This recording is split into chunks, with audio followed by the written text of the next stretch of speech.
Good morning, ladies and gentlemen. Welcome to today's hybrid city council hearing for the committees on civil service and labor, environmental protection, and housing and buildings. Please silence all electronic devices. Please silence all electronic devices. If you have testimony you wish to submit for the record, you may do so via email at testimony@council.nyc.gov. Once again, that is testimony@council.nyc.gov. We thank you for your cooperation. Chairs, we are ready to begin.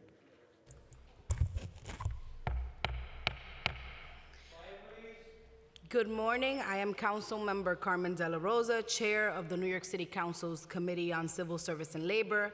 I would like to acknowledge that today's oversight hearing on Local Law 97, the Green Workforce Pipeline, will be a joint effort with the Committees on Housing and Buildings, chaired by Member Sanchez, and Environmental Protection, chaired by Council Member Gennaro. I would also like to acknowledge that members of the Civil Service and Labor Committee who have joined us so far. Council Member Nurse is here. Council Member Hudson, I think, is on buildings, right? Council Member Kagan and Council Member Holden. Welcome to today's triple joint hearing on the Committee of Civil Service and Labor, Environmental Protection, and Housing and Buildings. Our hearing today focuses on Local Law 97 and the Green Workforce Pipeline. I am Council Member Carmen De La Rosa, Chair of this Civil Service and Labor Committee, and I am excited to join forces with my fellow chairs today to examine how the city will effectively implement and enforce Local Law 97 to cut harmful greenhouse gas emissions and support the development of a burgeoning green workforce that will help building owners bring buildings into compliance. In April 2019, New York City Council passed Local Law 97 as part of a legislative package known as the Climate Mobilization Act. Local Law 97 set emission limits for buildings of 25,000 square feet or larger in order to achieve a 40% carbon reduction by 2030. Approximately 50,000 buildings fall under Local Law 97's requirements, comprising nearly 60% of buildings in New York City. Much has changed in a short amount of time that has passed since Local Law 97 was adopted. The urgency and devastation of the COVID-19 pandemic cast immediate doubts on the city's ability to implement the local law to the full extent envisioned. But amplified calls for racial and environmental justice have reinforced the crucial role that Local Law 97 can and must play in building a future that not only considers but includes communities that suffer under systems that perpetuate climate change and social and economic injustice. Although the first admissions targets are roughly 2 years away, our collective change in circumstances is a good reason to have this hearing now and to check on the readiness of the workforce to do the important work of decarbonizing our city. Most immediately, Local Law 97 is projected to bring upwards of 15,000 or more jobs, and that's only to implement the first round of emission limits by 2024. After that, Local Law 97 is projected to produce well over 100,000 jobs once we've reached the next set of limits in 2030. These jobs potentially include architects, engineers, sustainability consultants, building tradespeople, HVAC professionals, as well as jobs in other industries such as retail, food services, and product manufacturing needed to meet the demand created by a green industry growth. These jobs can provide family-sustaining wages and economic stability. These jobs belong to New York City residents. I believe clean energy economy that incorporates frontline communities of color into the emerging green workforce is critical to a just transition. I am eager to hear the administration's analysis of the law's workforce impacts and how they plan to ensure these jobs are evenly distributed across New York City's communities. Today's hearing is an opportunity for the administration to send a clear message that a robust enforcement of Local Law 97 will lead to the development of qualified workforce ready to facilitate compliance with local law.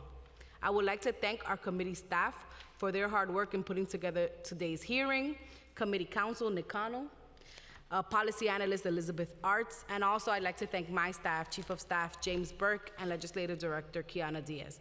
I will now turn it over to Chair Sanchez, Chair of the Housing and Buildings Committee, for her opening statement.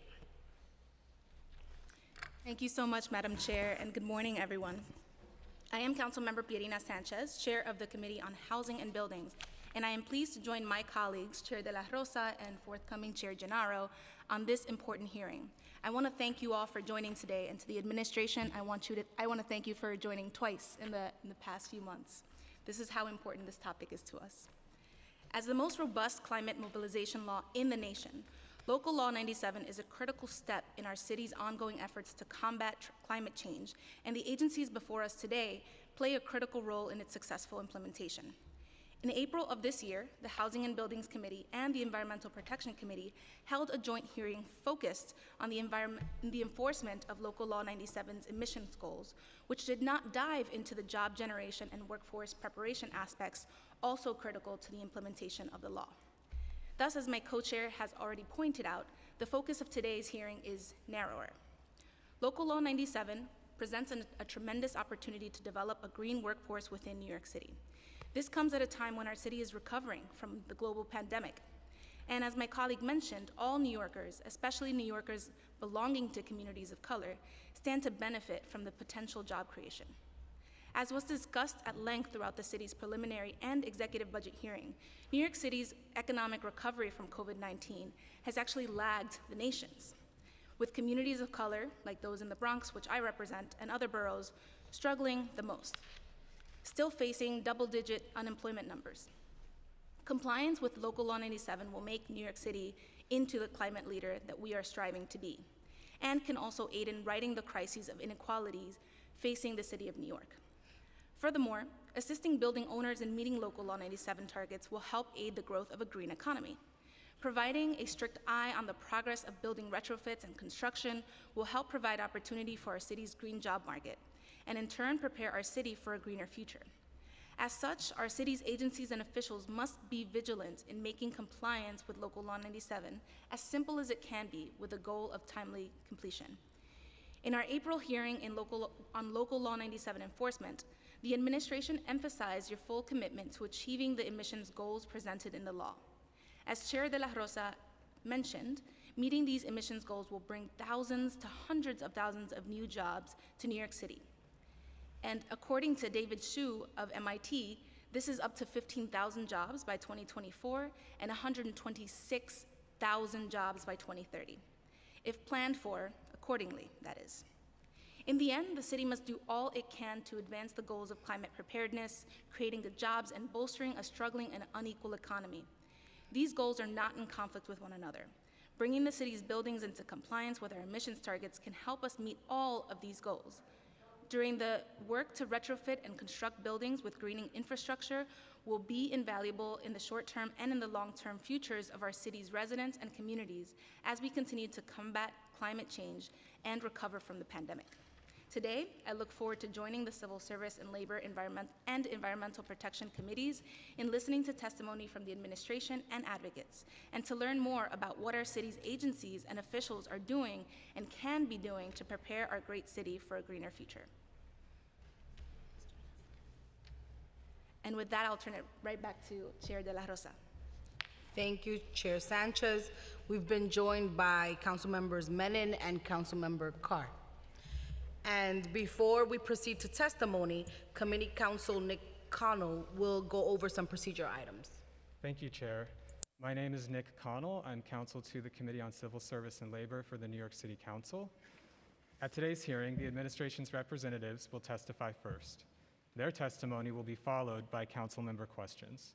Then we will proceed to public testimony. I will call on panelists to testify. Please listen for your name to be called. I will periodically announce the names of the next panelists. Witnesses testifying virtually will be on mute until called to testify. Council staff will unmute you when it is your turn. There may be a few seconds of delay before you are unmuted. Thank you in advance for your patience. I ask all hearing participants to submit written testimony to the following email address, testimony@council.nyc.gov. I will now call on members of the administration to testify. Testimony today will be provided by Commissioner of Environmental Protection and Chief Climate Officer Rohit Agarwal. Additionally, the following members of the administration will be available for questions after testimony is provided. Chief Decarbonization Officer, Department of Citywide Administrative Services, Anthony Fiore. Chief Sustainability Officer, Department of Buildings, Gina Bokra. And Director of Special Projects, Economic Development Corporation, Jamie Horton. I will now administer the oath. I will call on each of you individually for a response. Please raise your right hands. Do you affirm to tell the truth, the whole truth, and nothing but the truth in your testimony before these committees and to respond honestly to council member questions? Commissioner Agarwal? Chief Decarbonization Officer Anthony Fiore? I do. Chief Sustainability Officer Gina Bokra? Director of Special Projects Jamie Horton? Thank you, Commissioner Agarwal. You may begin when ready.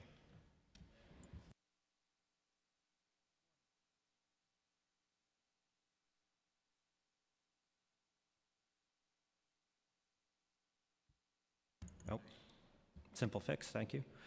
I'd like to thank Chairs De La Rosa, Sanchez, and Gennaro, and the members of the Civil Service and Labor, Housing and Buildings, and Environmental Protection Committees for the opportunity to testify today. I am, as always, excited to work with you all to implement this critical climate legislation. I'd also like to thank my colleagues who've already been introduced by the committee counsel, Gina Bokra, Jamie Horton, and Anthony Fiore, who is joining remotely. It is, as the two chairs have mentioned, only 2 months since I last testified before the council on the topic of Local Law 97. I'd like to say at the outset that we are proceeding apace along precisely the lines I described at that time. We are focusing on the fact that Local Law 97 was titled the Climate Mobilization Act. Our goal is to get every covered building mobilized to reduce emissions and reach their targets under the law. It is through that mobilization that jobs are being created and more will be. Our first step to do that is the internal work necessary to get the rules written. At the same time, we are working to spread the word that the Adams administration fully intends to implement Local Law 97 and that all covered buildings need to get mobilized if they are not already. Also, as I mentioned in April, we are particularly focused right now on the buildings that will need to take action for the 2024 compliance period. Happily, this is a relatively small group of buildings, probably fewer than 3,000. The much more aggressive limits established for 2030 will be the major source of job creation from Local Law 97. For that much larger group of buildings, early mobilization will be critical, which is entirely consistent with the way we plan to implement this law. Mayor Adams and this administration have recognized the job creation potential of Local Law 97 from the beginning. This is why we have made the green economy a central pillar of our economic development strategy, as laid out in Rebuild, Renew, Reinvent, a blueprint for New York City's economic recovery. Decarbonizing our private buildings and making them more energy efficient will help to drive our economic recovery in an inclusive way. Energy efficiency creates 20 jobs per $1 million of investment each year. Today, 61,000 people are employed in the energy efficiency industry across all 5 boroughs, which accounts for most energy employment in the city, 43% we estimate. The blueprint calls for accelerating the electrification of our buildings and transportation systems, driving the building and energy efficiency and retrofit markets, and scaling emerging models to electrify trucking and commercial fleets. A critical part of implementing Local Law 97 and ensuring that the associated economic benefits are distributed to all New Yorkers is why the Blueprint for Economic Recovery calls for an interagency working group to coordinate with industry on a green jobs workforce effort. In addition to the interagency working group, the city will undertake a study to understand the size, impact, and opportunities of the green economy in the short and long terms, with a focus on workforce development and how to get New Yorkers into these jobs. All of this work will build on several green industry and green jobs initiatives already underway across the city. I'll highlight just a few. The recently announced $191 million investment in offshore wind, which we expect to create over 13,000 jobs and generate $1.3 billion in annual investment. There are requirements that 40% of the city's investment be directed towards women, minorities, and EJ communities. EDC is leading this work, which will create an offshore wind hub at the city-owned South Brooklyn Marine Terminal, as well as investments citywide in workforce and research and innovation in the offshore wind industry. In addition, the city secured a $5 million investment from project partner Equinor to ensure low-income New Yorkers and communities of color can participate in the industry. In addition to assisting building stakeholders with energy improvement projects, the NYC Accelerator offers the NYC Accelerator Learning as a free training resource for NYC residents. The Learning Center currently has a catalog of 30-plus courses, which include trainings on new technologies, building practices, and soft skill trainings for building professionals working on both new and existing buildings. The Accelerator also runs an internship program, which provides CUNY students with 35 hours of training on energy efficiency basics before pairing them with a host organization and providing mentorship along the way. EDC's PropTech piloting program is identifying leading buildings and real estate technologies to deploy on the over 490 million square feet of city-owned real estate across DCAS, NYCHA, and HPD. This program will pilot the most advanced technologies that have usually been reserved for Class A office space on city properties serving everyday New Yorkers.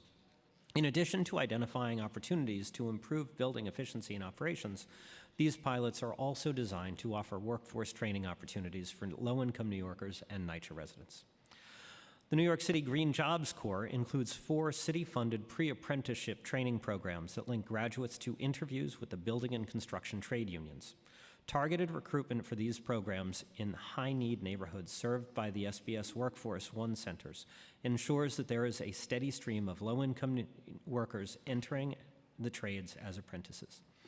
The programs that make up the NYC Green Jobs Corps also do tremendous work to recruit, train, and place women, returning citizens, and students from CTA High School in the trades. These apprenticeship programs provide workers paid on-the-job and in-classroom training for 3 to 5 years. The extensive benefits and prevailing wages earned through a union career provide a clear path towards economic security for the hardest-hit New Yorkers. Union jobs created by Local Law 97 increase the need for union workers throughout the city and the need for more apprenticeship openings for low-income New Yorkers trained through the Corps. In addition to these larger initiatives, there are numerous campaigns across city agencies to grow the green economy and get New Yorkers connected to these jobs. I am happy for my team to provide follow-up information. As I reported 2 months ago, the city is leading by example in the efforts to reduce carbon emissions and associated criteria pollutants. To date, the city has invested roughly $900 million in reducing energy use and emissions from government operations. This has resulted in the reduction of 2.9 million MMBTUs of energy use, or the equivalent of 200,000 New York City residences, and a 27% reduction in greenhouse gas emissions. This work has created or retained 4,000 good-paying jobs. While much work has been completed, much work remains to be done. It is expected that the city will need to nearly triple the amount of work it has historically completed on average each year. As I mentioned in April, we are seriously focused on achieving the city's 2025 target of a 40% reduction over 2005, but it is a significant challenge, and there continues to be a high level of risk to our achievement of that target. It is not for lack of trying. This administration has taken action in its first 100 days to unbottle this work. We are adding nearly 200 employees to our carbon reduction efforts across city agencies to help identify additional opportunities and manage the work. Since I last testified, we have accelerated the addition of staff at key authorizing agencies, including the Office of Management and Budget, the Law Department, and the Mayor's Office of Contracts, to speed procurement and project delivery. As I mentioned last time, the administration made a major push with the state legislature to extend design-build project delivery authority to projects intended to reduce energy and greenhouse gas emissions. Unfortunately, we found out only after my testimony that the law the state legislature passed only covered projects above $10 million. So we are working to see how much of our local law compliance work can qualify. We are optimistic that Local Law 97 compliance projects will also benefit from work that the administration is undertaking broadly to accelerate city capital projects, such as the task force that First Deputy Mayor Lorraine Grillo is leading, along with the participation of the controller, the private sector, union leaders, and multiple agencies. As you know, the Adams administration also prioritized making the case to the New York State Public Service Commission for its approval of the 2 Tier 4 projects that will deliver clean and renewable energy from upstate New York and Canada into New York City.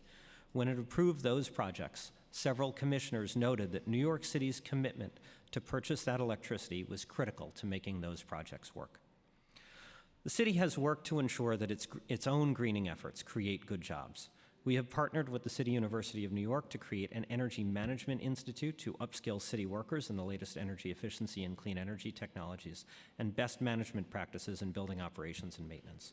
To date, more than 1,700 employees across 40 different agencies have participated in these training opportunities, and over 1,100 professional certifications have been awarded. The city has also taken action to train the next generation of green workforce. DCAS and the Department of Education have partnered to provide energy management and sustainability training to more than 1,000 K-12 teachers, reaching over 2,000 students. In addition, a solar training curriculum has been developed for the career and technical education schools. This prepares students matriculating out of CTE to directly enter the solar installation and maintenance industries. 1,500 students have participated in that training. Finally, DCAS and DOC's reentry program, the Department of Corrections reentry program, the division, have partnered to develop a solar installation and maintenance training class for incarcerated individuals on Rikers Island. Since 2018, 180 individuals were trained in the basics of renewable energy, electrical theory, and solar PV technology and design. In partnership with SBS, Solar One, the Fortune Society, and local solar developers and unions, the program has supported employment of more than 20 individuals into the construction, facilities management, and energy efficiency industries. At the hearing last April, I spoke in detail about the Adams administration's approach to implementing Local Law 97 and our commitment to ensuring that the law is enforced in a way to drive retrofits and create jobs. We are still working through the details of what this will look like, so I do not have much more to say on this topic than I did in April. All of the rules that will govern compliance, including a definition of what we believe should constitute a good faith effort, will be subject to public notice and comment under the CAPA rulemaking process. I am looking forward to updating these committees as soon as we have details to share, and of course, both you and all New Yorkers will have the opportunity to provide input during the rulemaking. As I've expressed, we are focusing on the mobilization in the Climate Mobilization Act. We want building owners to act as soon as they can to decarbonize and retrofit their buildings to operate more efficiently. Mobilizing building owners to reduce greenhouse gas emissions inherently means that we are also mobilizing the people who work on buildings. We want to see these jobs be good paying and local to the greatest extent possible. For the 2024 compliance period, we expect that approximately 2,700 buildings will need to make changes to their buildings to comply with the law. Some of these will be relatively minor operation and maintenance updates, and some will require retrofits. We expect that many more building owners will need to retrofit their buildings to comply with the 2030 building emissions limits. This is when we will likely see the workforce expand to meet that need. In conclusion, we are excited about the opportunity that decarbonizing our private buildings and making them more energy efficient provides for an inclusive economic recovery. Additionally, the Adams administration is committed to achieving the greenhouse gas emissions limits established in Local Law 97. The climate fight is about mobilization, and we know that workers will be leading the charge. Thank you.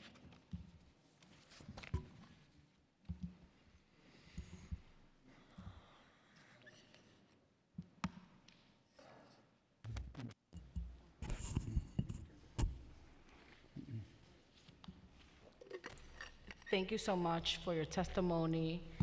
We've been joined by Chair Gennaro, as well as Councilmember Bottcher, and Councilmember Caban has joined us virtually.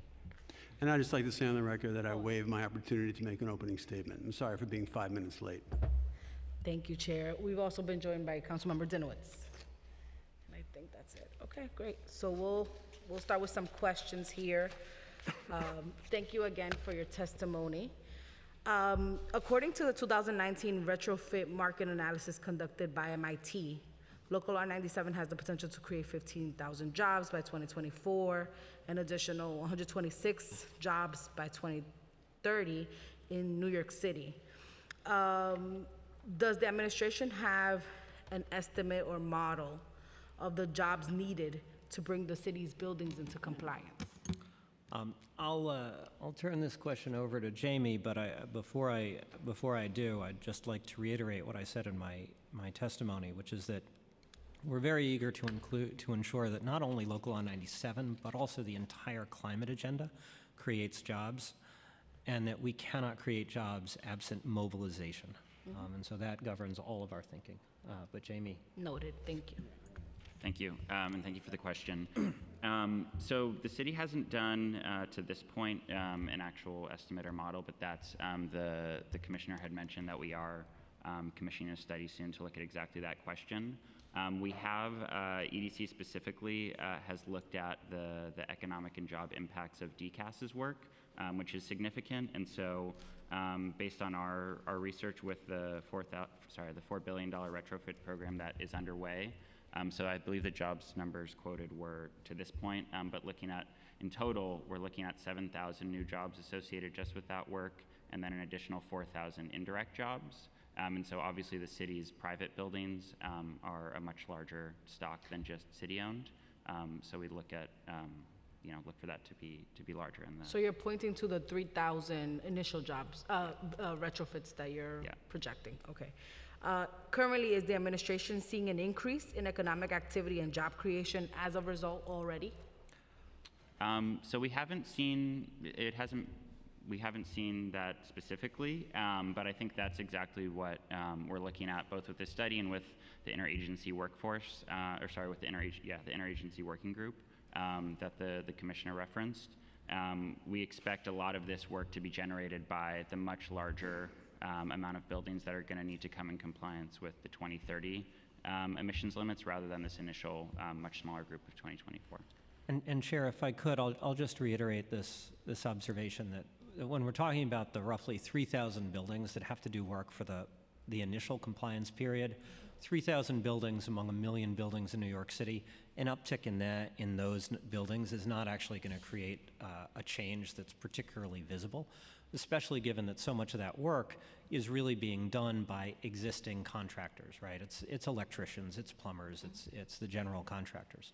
I think as we see the mobilization getting towards the 2030, that's really when you start to see pressure, because that should be an outsized proportion to the normal course of work that you've seen across the city. Great, thank you. And my next questions are related to the industries. Which industries do you project will experience job growth due to this law, and what are the projected wages and benefits for jobs created by Local Law 97? Yeah, that's a great question. That's something that we're really focused on. And so we expect it to be in line with what we've seen already in terms of a lot of the jobs being in the energy efficiency market. And so the state has actually done quite a bit of research on this already that looks statewide. And by far the majority are in these energy efficiency jobs. So that's HVAC, installation, maintenance, servicing, things like that, with a smaller percentage being in clean energy generation, so solar, wind, things like that.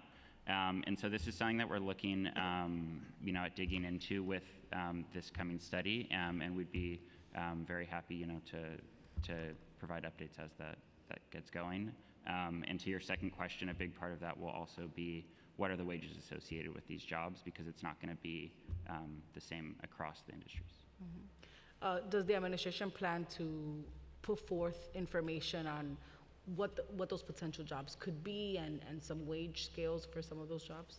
That'll definitely be a part of the study, and we're really looking at the kind of workforce first. And so looking at, there's going to be occupations that go across these different industries. It shouldn't just be, if you're trained in solar, you can only get a job in solar installation if some of those skills are transferable. And so that's going to be a big part of what we're looking at.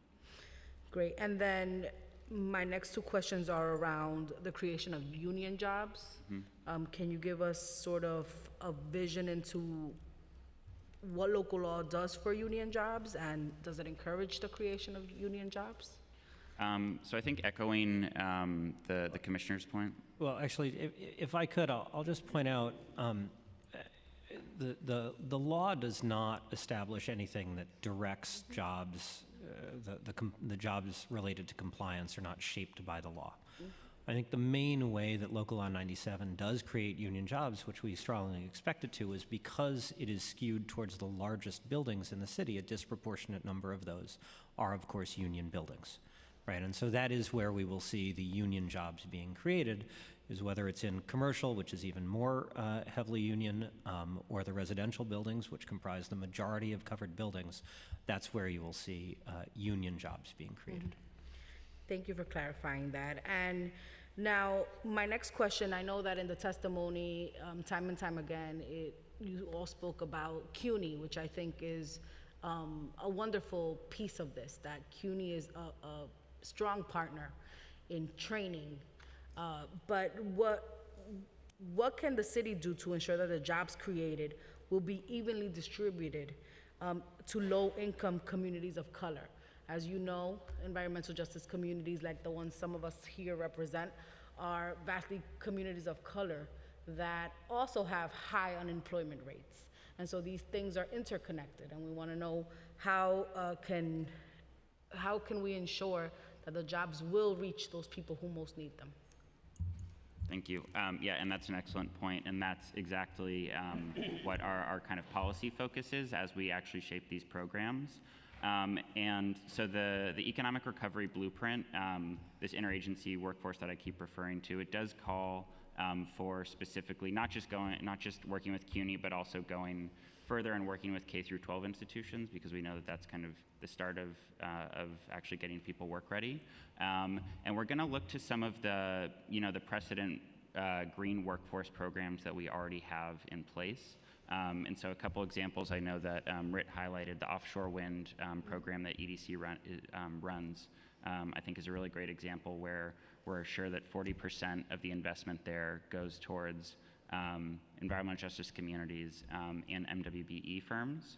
And another great one is the city's Green Job Corps program. So that was established in 2017 and is still ongoing, and recruits through SBS 1 workforce centers, which are cited in these communities that really that are hardest hit.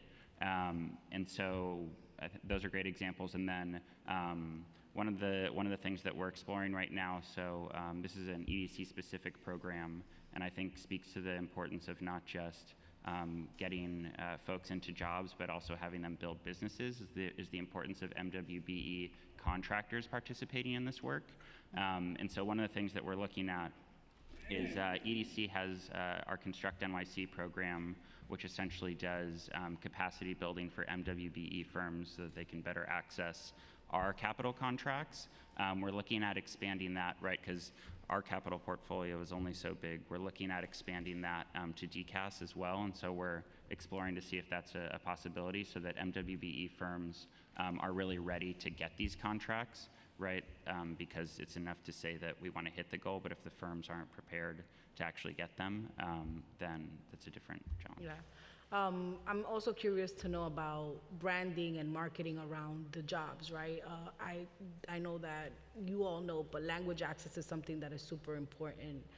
Meeting people's literacy needs where they are is super important. Yeah. So making sure that as we look to use the Workforce One centers, which in my personal opinion are underutilized, I have one in my own community, it's important to sort of expand out the level of engagement that we have in communities. Yeah, absolutely.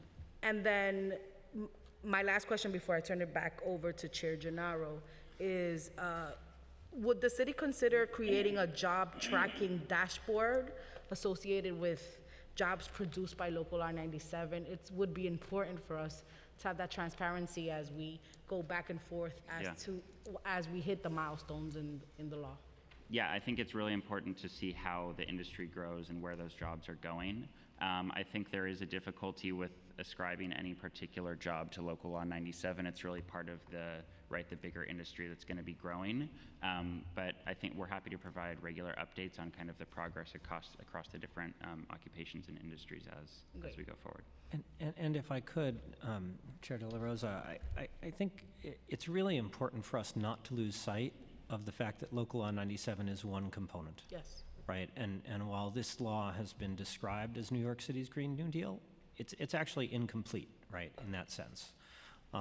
We are working on a number of initiatives around vehicle electrification, around the electrification and the reduction of the city's own fleet. There are any number of things about the entire transition towards climate preparedness that will create jobs, and none of that even considers the work that's going to be created by resilience, right? And so we do very much see it as part of a much larger picture, and I would encourage us to think about the green workforce as a whole rather than focusing only on the Local Law 97 component of it. Yes, I agree with you, and I invite you all to create trackers for all of those things. I think it's important for us to have that information on our fingertips so that we can have oversight over it. But I do want to say that it's important with Local Law 97 because if we wait until the last minute to begin to prepare this workforce before we hit these targets, we're going to be inadequately prepared to meet the more aggressive targets of 2030. And so I just wanted to bring us back to that point. But I want to pass it over to Chair Gennaro and recognize that we've been joined by Councilmember Ressler as well. Thank you, Chair De La Rosa. I don't have any questions for the panel at this time. I'm in ongoing communication. We actually have a little working group going with Climate Jobs New York. This will provide more opportunity for members of the committee to ask questions. I reserve my right to come back. And at the outset of the hearing, because I was not here, and these people have probably already been recognized, but I feel compelled as a chair of the Committee on Environmental Protection to do so. I'm recognizing, and I thank them for the presence today, Council Members Menon, Holden, Ressler, Nurse, and Kagan. And with that, I reserve my right to come back. I don't have any questions at this moment. Thank you to the panel. Thank you, Chair De La Rosa. Thank you, Chair Gennaro. I want to pass it on to Chair Sanchez for some questions. Thank you, Chair, and good morning, Councilmember Gennaro. Good to see you. So my first question is about OBEEP. So, of course, as you know, during the April hearing and then during budget hearings, the council called on more funding, additional funding for positions within OBEEP. And so this is, of course, to ensure that the complexity of Local Law 97 has enough staff resources to be fully implemented as mandated. So I understand that we now have enough for 11 positions within OBEEP, an increase from 6 positions previously. Could you give us a breakdown of what the staffing looks like within OBEEP now, or what the plan for staffing looks like, and then I'll proceed from there.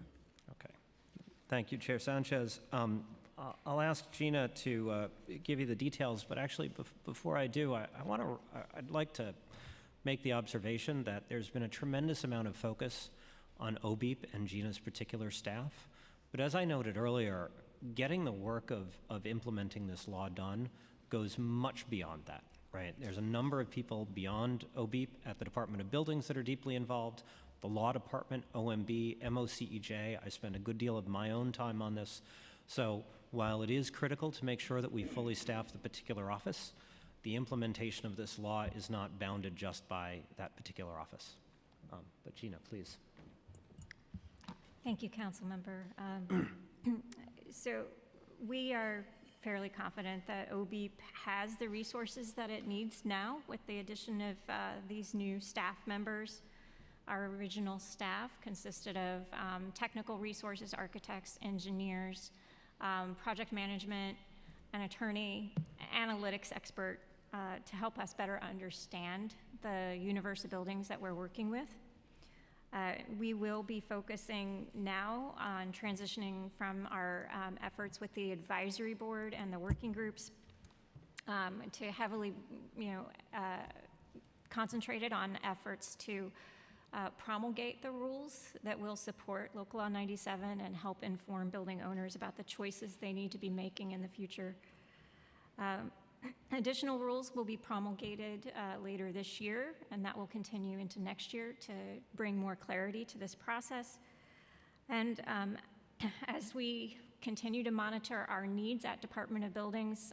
We're working, as our commissioner here has shared with you, with MOCEJ very closely, with the law department, with Oath, with many others across the city to make sure we successfully implement Local Law 97.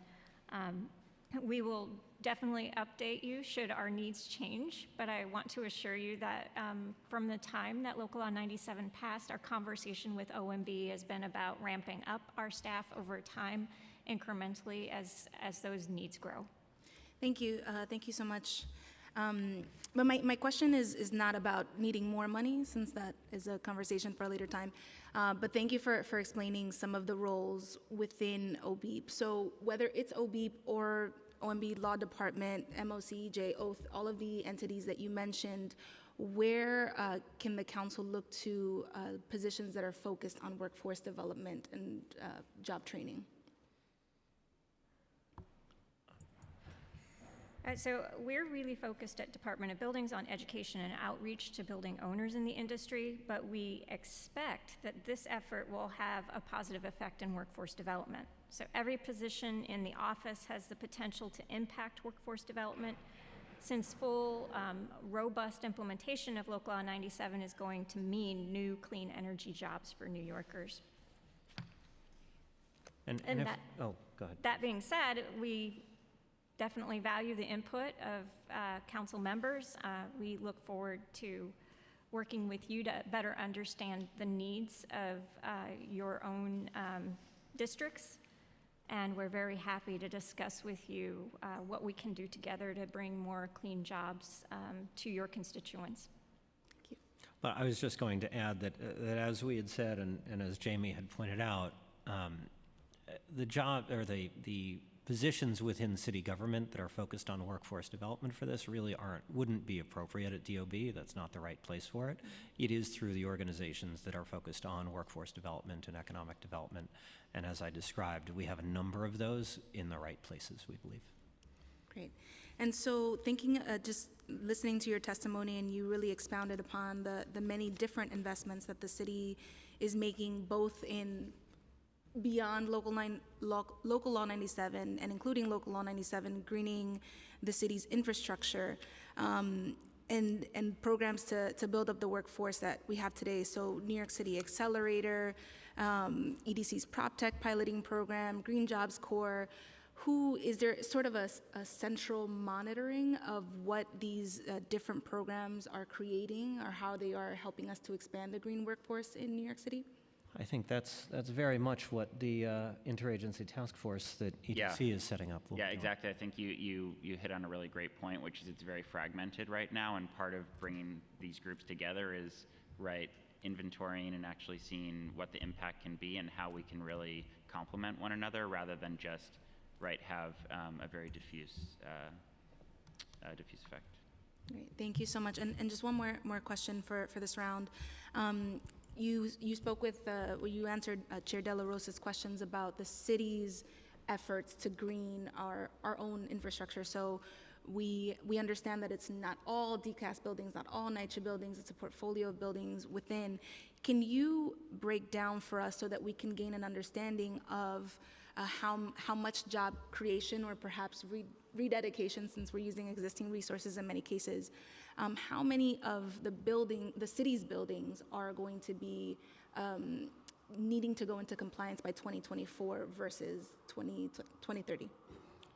Yes, let me ask Anthony Fiore, who leads the city's compliance effort, to take that.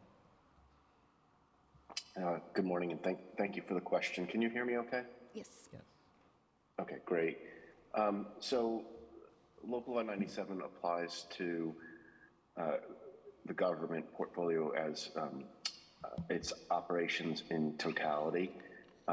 In the work that we've done, we've already touched more than 2,000 buildings, and we'll continue to implement, these energy efficiency measures like HVAC upgrades and boiler repairs, chillers, steam traps, lighting, and building controls in all of our buildings to achieve the emission reductions that are necessary. I will point out that, we do this work with an eye towards environmental justice. 65% of the greenhouse gas emissions that we've reduced to date have been in EJ communities, and I think even more important, 72% of the PM 2.5 reductions that we've achieved, which lead to poor health outcomes, have been reduced in EJ communities. So we definitely have an eye towards where these investments are being made, and they'll continue to be made in that way. And so thank you so much, Mr. Fiore. And for those 2,000 buildings that have already been touched by Local Law 97 related improvements, is there any quantification that you can provide about jobs either created or repurposed for these retrofits or improvements? And how many of those have been for, historically underrepresented communities? So as the commissioner mentioned in his testimony, the work that we've done to date has created or retained approximately 4,000 jobs. And the work that we need to do between now and 2030 is expected to create another 11,000 jobs. I don't have the numbers on where those jobs are coming from, whether they're in from marginalized communities or not. But also, as the commissioner mentioned, we have been developing programs with the Department of Education and also the Department of Corrections to try to get at some of those populations through the CTE program with the Department of Education, as well as the reentry program with the Department of Corrections. Thank you. You're welcome. Thank you, Chair Sanchez. I will now call on council members to ask questions in the order in which they have raised their hands. Council members, please keep your questions to 5 minutes. First, we'll hear from Council Member Caban, followed by Council Member Nurse. And I also want to recognize that we've been joined by Council Members Joseph and Aviles. And if any other members want to get on the list, please let us know. Oh, and Council Member Hanif has joined us. Thank you very much to all of the chairs and my colleagues, and thanks for the folks here testifying today. I wanted to just dive right in and ask some questions about the renewable energy credits.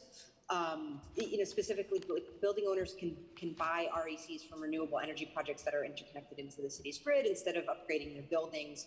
And I'm concerned that this may become a major loophole, because if landlords buy RECs instead of cleaning up their buildings, they're not creating jobs or reducing air pollution in the city. And so how many RECs will be available for purchase?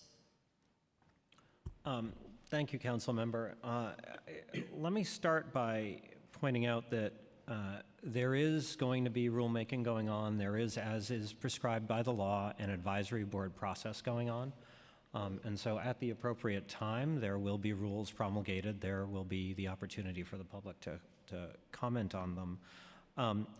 I will point out that we know that energy use reduction must be a large component of decarbonization. We realize there has to be a balance between increased use of electricity from the beneficial electrification of building heating and hot water and energy efficiency. And while we have not finalized those rules and are still evaluating the input of the working group members and the advisory board, we have taken the position for city government operations that RECs can and should only be used for electrical consumption, and only RECs associated with new transmission into the city. Gina, anything we should add there? Okay. And so, I guess, and I want to kind of continue with this line of questioning a little bit, and I know that it may be a little tougher to get some concrete answers, considering you said that this is something that still is in the process of being figured out. But based on the parameters that you just outlined, to the degree that you can answer, like, is it conceivable that there would be so many RECs available for purchase that owners might not need to upgrade their buildings? So what we expect in terms of the availability of RECs, we don't expect a ton to be available, certainly for the first years of the first compliance period. right? The market for local law 97 eligible RECs right now is tiny. At some point, probably in 2027, 2028, the Tier 4 projects will come online, and that will create a significant increase. However, we do not expect the Tier 4 projects to be sufficient so that all buildings that are covered in 2030 by the law would be able to comply using the RECs from those projects. So right now, I don't think it's realistic to believe that the supply of RECs would allow the kind of wholesale use of RECs to displace any other kind of compliance, even if the rules were to be completely generous, right? So I think that's an important point, that there is a limit on the number of RECs that will be available. And of course, we should point out that we should not be opposed to the kinds of projects that RECs can and should create. We need more renewable power into the city. That's why the city was firmly in support of the 2 Tier 4 projects. We believe that that is a component of the way Local Law 97 was envisioned. And we believe that the next set, after these 2 Tier 4 projects, there is going to be a need for further renewable energy development into the city. The good news is many of those opportunities are going to be much more focused on in-city opportunities related to offshore wind and local repowerings. So what I'm hearing in your answer is that it's couched in the language of expectations and beliefs. And so also what I would love to hear more concretely on is the fact that the administration has wide authority to limit or authorize REC use under the law. And so what's the city doing to ensure that REC use is limited and it's not the primary method for owners to comply with the law? Because we can talk in expectations, we can talk in desirables, but what are the concrete things that the administration is doing to ensure that this is limited? Well, Council Member, the main thing is, as is directed by the law, the city is talking about this topic with the advisory board, based on the advisory board, and with our own perspective, of course. The city does not have to follow the recommendations of the advisory board. We are developing a set of rules that will govern the use of RECs as well as the overall compliance approach to Local Law 97 that will go through CAPA. And because those rules are governed by CAPA and are currently under development, it's not appropriate for me to say anything more. Time expired. And may I ask just one final question? Sure, go ahead. Thank you, I really appreciate it. And so advocacy groups are recommending that RECs be limited to 10% of the pollution produced by a building and limiting RECs to cover only electrical use. I know that you mentioned that at that portion of that latter piece. But I'd love to know what the administration thinks about limiting RECs that way, 10% and to cover only electrical use. What's the administration's position or thinking on that? Well, first of all, I'll say, once again, for the near term, we do not expect a significant availability of RECs to shape the 2024 compliance period. We have funded a study to examine the 2030 compliance limits and how RECs might impact owners' later compliance choices. And unfortunately, Council Member, because this is a topic that will be very shortly addressed through the rulemaking process, I can't say anything more than, once again, to point out that where the administration has discretion, which is on adopting its own approach to government operations decarbonization, we are taking the position that RECs can only be used to cover electrical consumption and only RECs associated with new transmission into the city.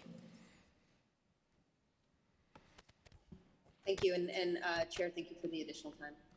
Thank you. We have Councilmember Nurse, followed by Councilmember Menon. Thank you, chairs. I just have a few, two questions on workforce. So based on the testimony you gave and some of the other stuff in the committee report, I see there's four programs where they're city funded, where you all are recruiting and training for these new green jobs.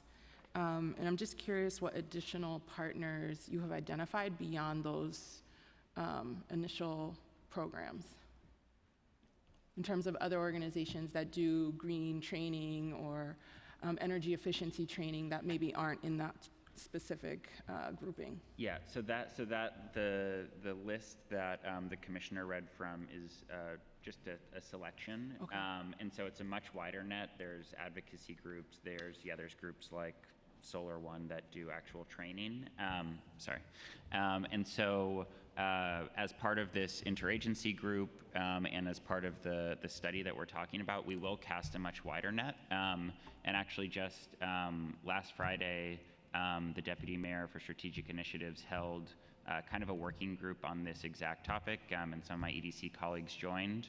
And it was a mix of city reps as well as these groups that we're talking about. And so I don't have the list of attendees. I can follow up with that. But I think that can give you a sense of the folks that are in the space now. And a big thing we'll be looking at, if these groups are at capacity, where are the places that the city needs to provide more support so that we're not falling short of the workforce needs to implement the work. That's great. And if the chairs are okay with it, I'd love to request that list of those partners that you're considering in your broader network. One, because I feel like these programs have been in existence for so long. Yeah. I mean, I went through a pre-apprenticeship program and then additionally did like energy efficiency with an organization in the Bronx, and so many people went through that program. And so I'm just curious about the assessment of the existing work, skilled and trained number of New Yorkers versus who was actually captured in a formal job or organization in this already. Right. So additionally, I have a question in terms of, are these trainings that are happening, are these certificate programs, even like the CUNY one, is this something, if someone goes through this and gets recruited and trained, they do the 30 hours, I know there's differences between the CUNY one and some of the others, can they then take this through some kind of certification to say, I'm now qualified to work in this type of contracting organization or company?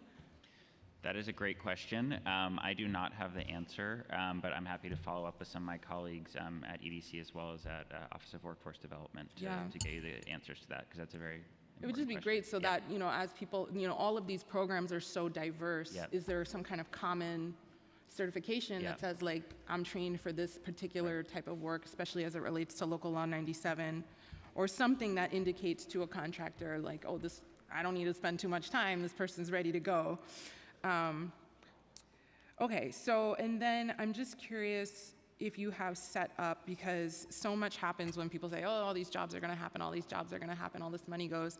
If there's something already set up to track folks who go through these programs, and then whether or not they actually end up having employment, sustained employment, or at least one job interaction in the sector that this whole thing is intended for. Right.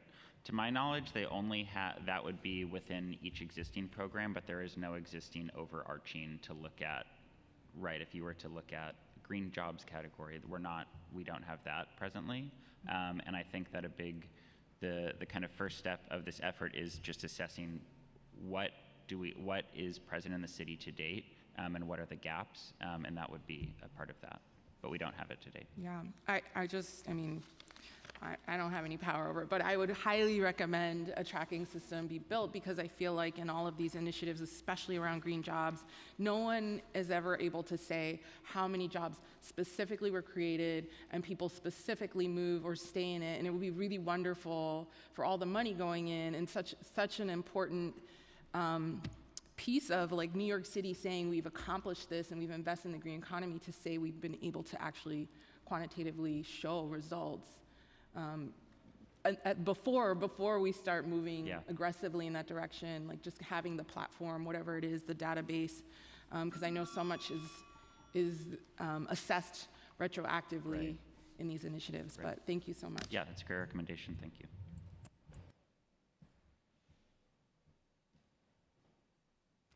I just want to quickly follow up, Commissioner, on Councilmember Caban's questions on RECs. For the record, and for all of us who don't do this work every single day, can you just explain about renewable energy credits, how they work, how a building or an owner might become eligible to use it in a hypothetical, given that we're approaching CAPA and all of that, but just for education purposes. Sure. Well, in fact, I'd probably defer to Gina or Anthony, who, Gina, would you like to take this, or should we? Okay. Thank you, Council Member. Renewable energy certificates essentially is a mechanism where a building owner can purchase a certificate for renewable energy that has been produced somewhere off-site from their building.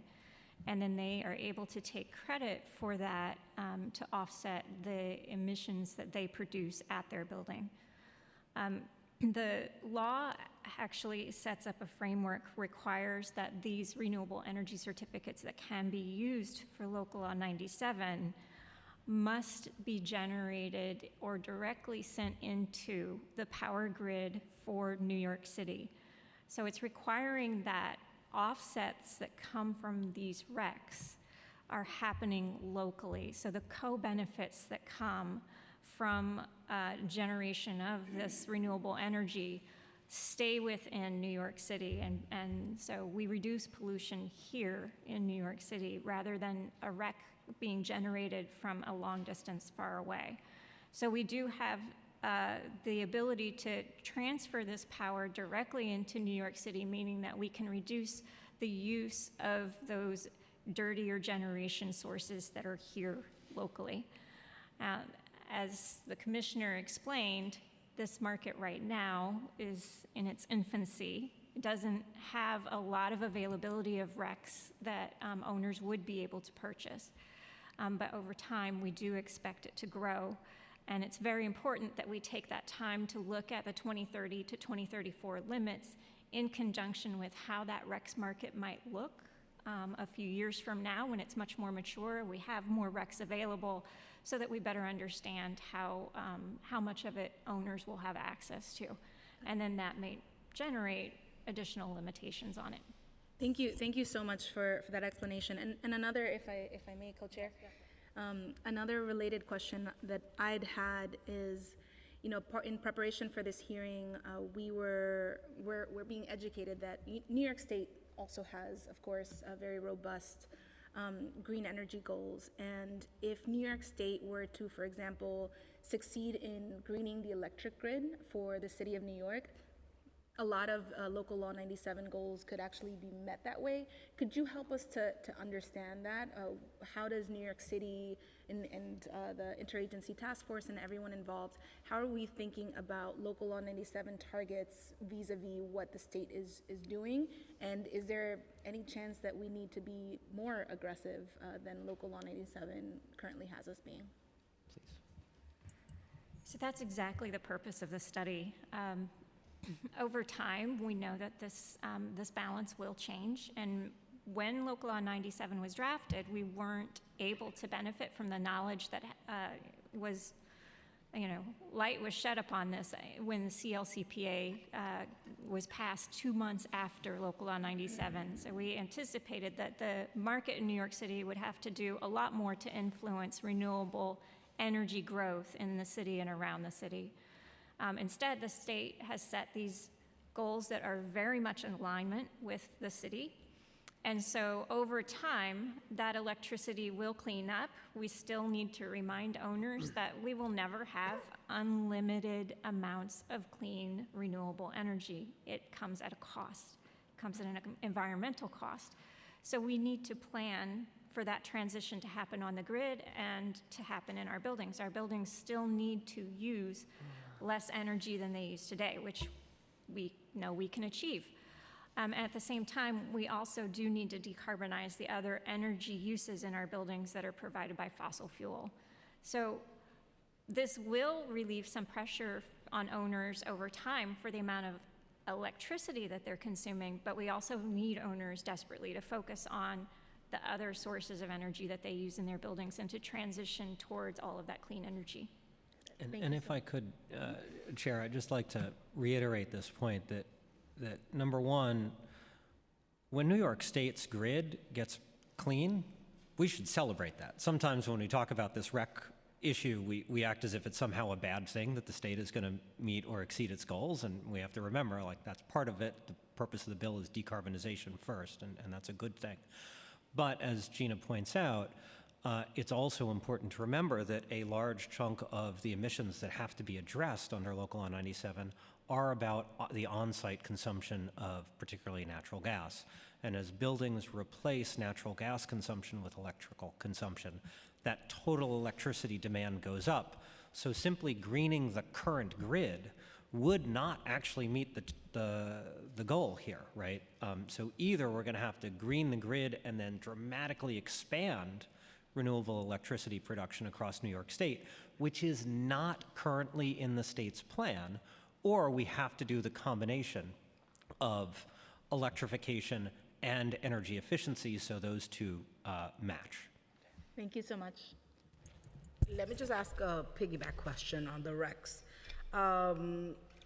Do you agree that RECs must be limited beyond just limiting to electrical use with projects that are coming from the state or forthcoming? Council member, as I said, or Chair, apologies, as I said, because there is going to be an impending rulemaking, there's probably nothing more I can say other than to once again state that the city's own position has been for its operations, we will use RECs for electrical, but we will not use RECs for anything that is non-electrical. And we have also voluntarily set a 20% reduction in electrical consumption target as part of our overall city decarbonization effort. Okay, I appreciate your response. I just want to say that it does cause a little bit of worry, right? That this will be a method used so owners could avoid improving their own footprints, right? And so I just want to put that out there for the record clearly. All right, Councilmember Menon, followed by Councilmember Hanif. Thank you so much, Chair. So first of all, I just want to amplify a question that was asked by Councilmember Nurse, really a comment about making sure to track the data regarding green jobs. I think we've unfortunately all seen too many times when an administration with much fanfare makes a big announcement. We saw it in the de Blasio administration in 2018 when they said they were going to create 100,000 jobs, and now we learn in questioning from EDC that not a single job has actually been tracked or created. And so we certainly don't want to see that vis-a-vis green jobs because it's so incredibly important. So putting in place the data metrics, the tracking system, so that when we have a hearing down the road on the creation of green jobs, you'll be able to tell us with real certainty how many jobs were created. That was really my first comment. The second thing I want to ask about is MWBEs. What role do you anticipate, if any, SBS playing with regard to helping with MWB uptake regarding Local Law 97? Thank you, Council Member. Jamie, please. I'd have to defer with my SBS colleagues, but the program that I was speaking to specifically with Construct NYC is on EDC projects.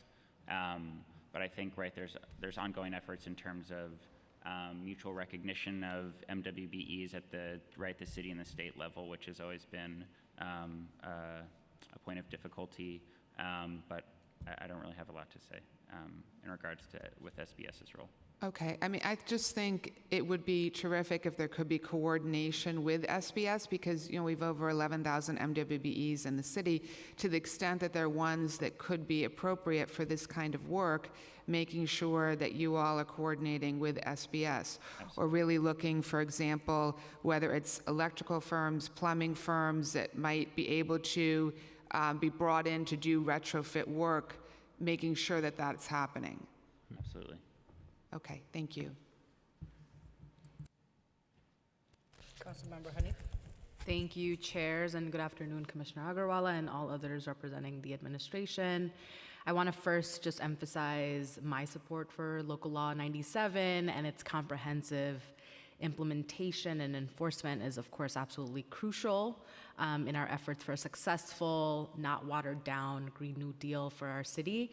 My questions will mostly revolve around jobs. We know that green union jobs are the future of jobs in this city. And one particular program I'd like to know a little bit more about is the Civilian Climate Corps, which provides paid on-the-job training to New Yorkers who live in neighborhoods with high rates of gun violence.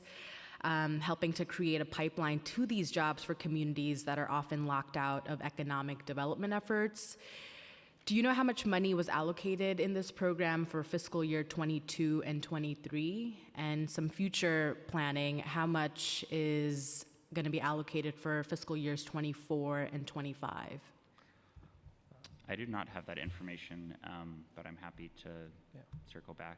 I'm not sure if that's an EDC program or if that's, you said it's the Civilian Climate Corps? Could you repeat that one more time? You said it's the Civilian Climate Corps, yeah. I do not have that information at hand, but I'm happy to get that for you. That'd be great. And so fiscal year 23 to 25? 22, 23, 24, 25. And then what % of jobs created do you estimate will be union jobs?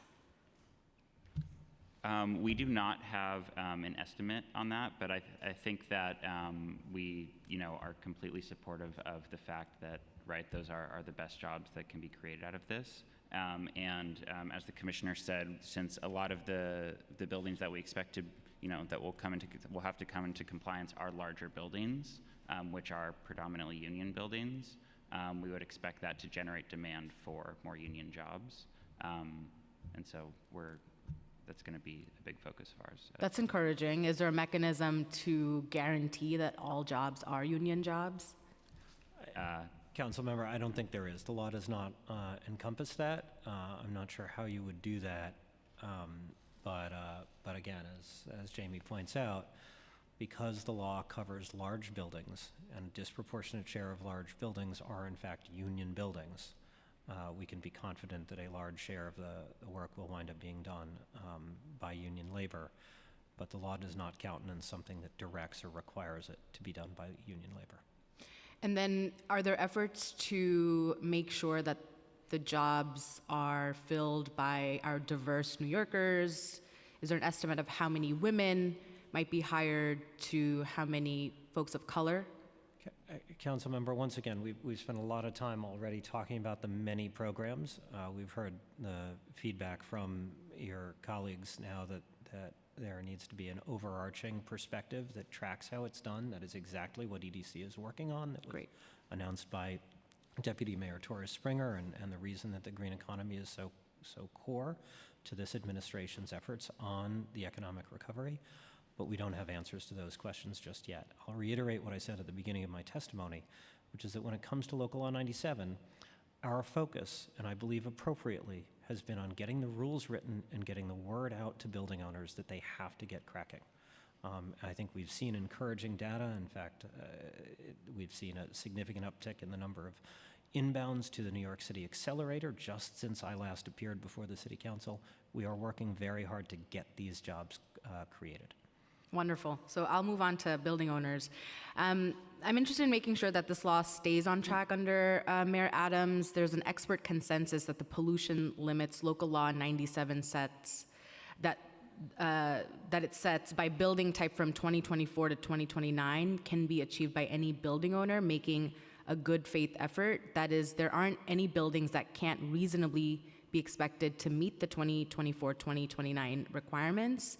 We know that the requirements starting in 2030 are tighter and more complex to meet, but the 2024 to 2029 requirements are set at such a high level that only the most polluting buildings have to do anything at all. Would you agree that the statement that it's entirely fair for the city to expect every building owner to comply with those requirements? Councilmember, I'm not sure that I would go so far as that. There are probably 3,000 buildings that will have to comply in one way or another. In a wide diversity of buildings, you are inevitably going to have some outliers. There is one, for example, a wonderful green business that is an industrial corporation. Its functions are highly energy intensive. And frankly, they have the choice between paying a fine that would put them out of business or doing something else. And I think it's an encouraging development and entirely consistent with mobilization that I've now had personally 2 interactions with that entity, working on creative approaches that probably not by January 1 of 2024, but over time, they could achieve their targets, right? That is exactly the kind of work we are trying to do, and it is why the law's intent incorporated the good faith clause, right? This is part of the law. It is not something this administration has made up, and we believe that that is why this council saw it in its wisdom to incorporate that good faith effort clause into Local Law 97. Thank you. Chair, do I have the permission to wrap up my line of questioning? Yes. Can you point to a single example of a building where it is unreasonable for the city to expect that the building owner to comply with the 2024-2029 requirements? Councilmember, as I said a moment ago, I've had a number of conversations personally, and the New York City Accelerator is in contact with more than 3,000 buildings around the city. It's inevitable that we are going to have a couple of outliers. But I do not feel like I am at liberty to share the data about any particular building that I've had a conversation with thus far. Okay, would we be able to have an off-the-record conversation about I'd be that? happy to. Okay. And then, isn't it true that most of the buildings covered by this law will save money over the medium and long term by reducing their energy waste over and above the costs of the financing they may need to arrange to pay for energy efficiency requirements? Yes. We are very enthusiastic about the extent to which energy efficiency, generally speaking, is very much a cost-saving opportunity. And as you point out, it requires capital. It also requires the ability to get projects mobilized. And both at the city generally and the work that Anthony Fiore is leading at DCAS to mobilize the entire city government, and personally at my own agency at DEP, we know full well and sometimes capital is not the only constraint to getting stuff done in a hurry. Sometimes you have a co-op board. Sometimes you have a management structure. Sometimes you have lots of challenges that slow things down. We are working as fast as we can within New York City to green our own buildings, and we will expect the same from building owners. But we also know that reality sometimes intrudes. Wonderful, thank you. Thank you. Councilmember Aviles, followed by Councilmember Dinowitz. Hi, good afternoon. Thank you so much, chairs, for the hearing today, and thank you for your testimony. As some of you may know, I'm the chair of public housing, and so my line of questioning will relate to public housing in particular. As you all very well know, there is a massive backlog of repairs in public housing, including upgrades for energy efficiency. And we know that there is a real challenge around revenue generation and the need for capital to do those upgrades. Can you tell us what percentage of the city's climate pollution comes from buildings that are generated by the city's own large residential and commercial buildings, Council member, I'm sorry, I do not have those facts at my fingertips. Perhaps Anthony does, but I don't think that was Anthony. But we can certainly get you that. That is a known number. Great, would love yeah. to. Sorry, I was waiting to be unmuted. I do not have that number, but we'll follow up and get you that number. Great, thank you. I'd love to see that information. Is the city on track as a landlord itself to comply with pollution reductions under Local Law 97? Anthony? So let me just start off by saying that, 40% reduction by 2025 is certainly a very aggressive reduction. We did, however, spend over a year working with all of our agency partners and city government to come up with a plan to meet those targets. That plan includes agency-specific targets, which provide goalposts for agencies' planning and transparency and accountability, frankly, that can help spur action. And there has been a tremendous increased coordination and collaboration across city government, including with the Office of Management and Budget, the Mayor's Office of Contracts, City Hall, and others. And so we are going to do everything we can to ensure that city buildings achieve the 2025 emission reduction mandate.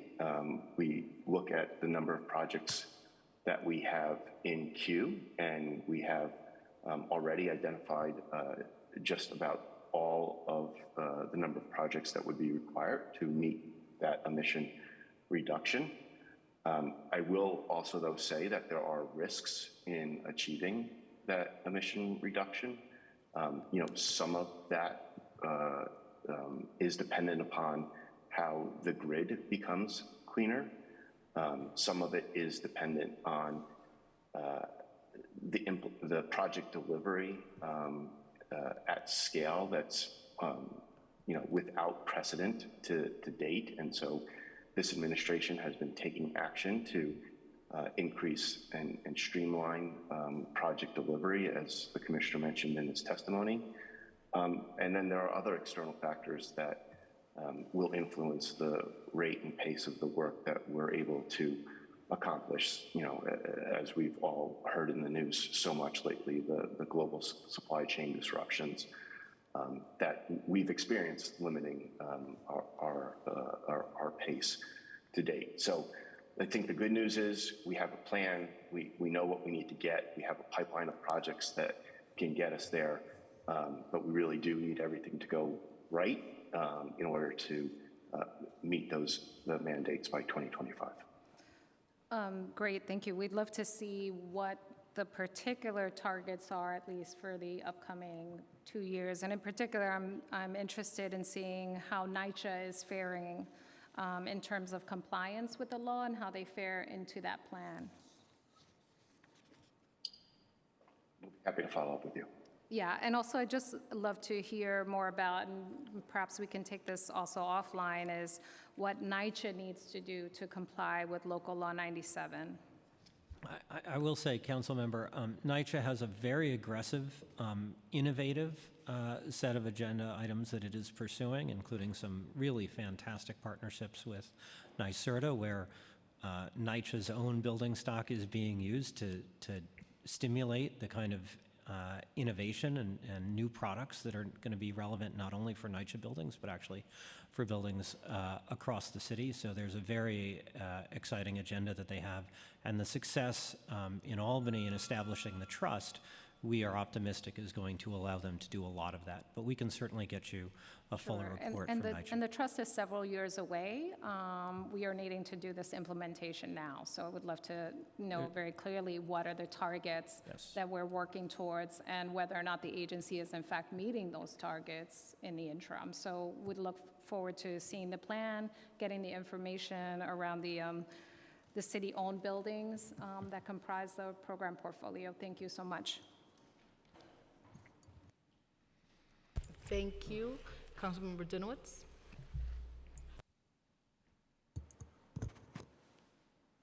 Good morning. I always look at my watch to make sure it's still morning and not afternoon.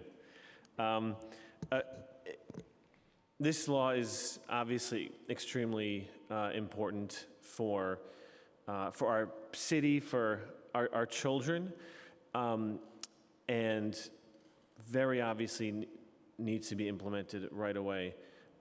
That reality kind of juts up against the reality that buildings are facing, that our co-ops are facing, for example, with these upfront costs. So I'm wondering if you can tell us a little more about how the city is supporting in the financing of these projects and things like consultants and engineers that are required to upfront to implement all the retrofits that need to happen in existing buildings. Thank you, Councilmember. So the main investment that the city has made to help building owners and managers comply with the law is the New York City Accelerator, which is a service that's been around for several years. It's an investment of north of $10 million a year to a provider who does this work.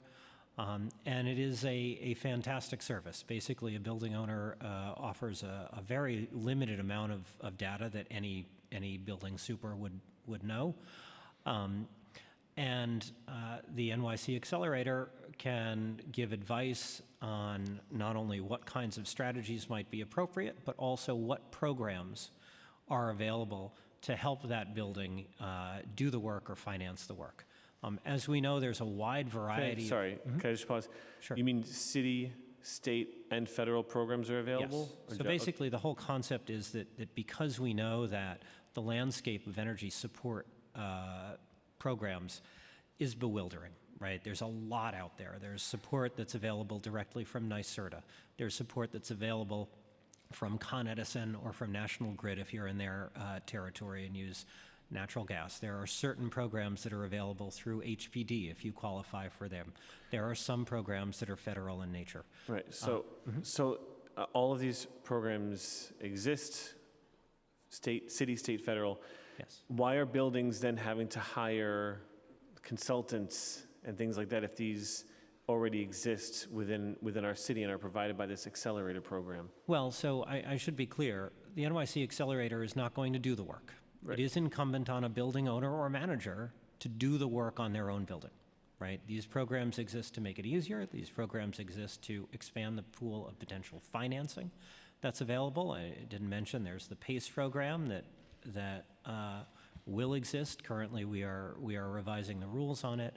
There's support from the New York State Green Bank, NYCC, the New York City Energy Efficiency Corporation, can provide support. There's a variety of financing mechanisms. It does fundamentally fall on the building owner or manager to get the work done in their building. And the PACE program, are the rates different than if the building had gone to a private bank to take out a loan? It depends on the building, frankly, because PACE financing is a program that's facilitated by the city, but the loans are still provided by private lenders. Right. So we have anecdotal evidence that in some cases building owners find it very attractive. And frankly, in a world of rising interest rates, that is likely to be accentuated. Well, have you been receiving more and more pushback from buildings or concerns because of rising interest rates and the increased costs of loans? I will say the concern that I have heard, and I spend a lot of time talking with people who either own or manage buildings or groups that are involved in that community. I have not heard rising interest rates as the main concern. Right? Generally speaking, what I hear as the main concern is that they don't understand the law, that the target seems so aggressive for some subset of the buildings that they can't even imagine how they would go about doing it. In many cases, they are conflating their 2030 targets with their 2024 targets, which is why constantly the thing I always say is that a good faith effort to comply with Local Law 97 starts with a phone call to the NYC Accelerator. It's what it is there for. I will share that there are a lot of well-founded concerns from buildings, and this isn't to say, don't implement the law. It's to say that the buildings, I think, need a lot more help and support from the city than they're getting, because the implementation of this law is vital to the future of the city, but it needs to be done with the support of the city. Can I just ask one more quick question, chairs? Okay. I'll take the head nod of one of the chairs to mean yes. So I have more questions about that, which I'll follow up on. But my last question is, you mentioned training at the CTE schools or support at CTE schools, which I think is wonderful. What steps are being taken to expand that to the regular DOE, typical DOE high schools without CTE programs? Jamie, do you know? Sure. So that's one of the focuses of the interagency task force that was announced as part of the economic development blueprint, or economic recovery blueprint. Sorry. So I don't have information to share to date on what the implementable steps, but that's a focus of building this pipeline of folks to get these great jobs. Well, the students who are not in CTE programs or CTE schools, which are most of our kids, deserve access to this same training. So I highly encourage you to include all DOE schools in your interagency planning. And as was mentioned by my colleague Cindy Nurse, really providing more than just a curriculum, provide a certification so there's something tangible that our children or our students have as they leave high school that they can then utilize in the marketplace, in the job marketplace. Absolutely. Thank you. Thank you.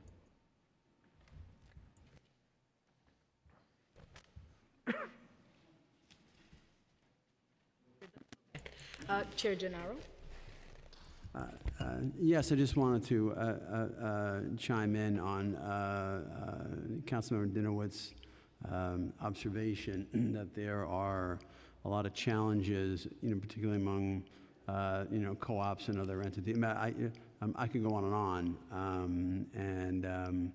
Much of my time, I have many meetings per week in which, various sectors are coming to me and talking about their issues with compliance.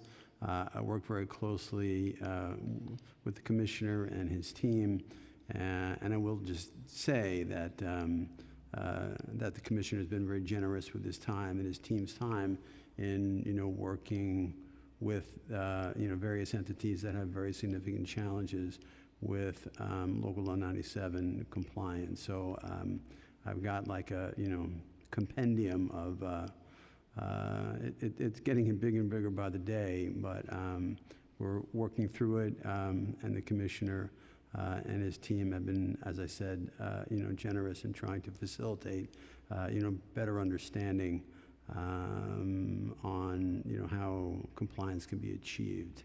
That doesn't solve everything, but I just wanted the council member and the other members to know that there is that that there is that dynamic in play, and even though this bill is past the council now, it's in rulemaking, but yet everyone's coming to me anyway as chair of the EP committee, and I've been in contact with Rit and his team, and we're doing our best to get the information out there so that they will at least have that available to them. So I just wanted to make that comment, Councilman Dinowitz, and have the other members be aware of this ongoing interplay. Thank you. Thank you, Chair Gennaro. We have Councilmember Ressler, and then Chair Sanchez has some follow-up questions. Thank you, Rita. Thank you, Chair De La Rosa, Chair Sanchez, Chair Gennaro, all great colleagues, and very much appreciate your leadership here. And thank you to the administration for joining us today. Sorry,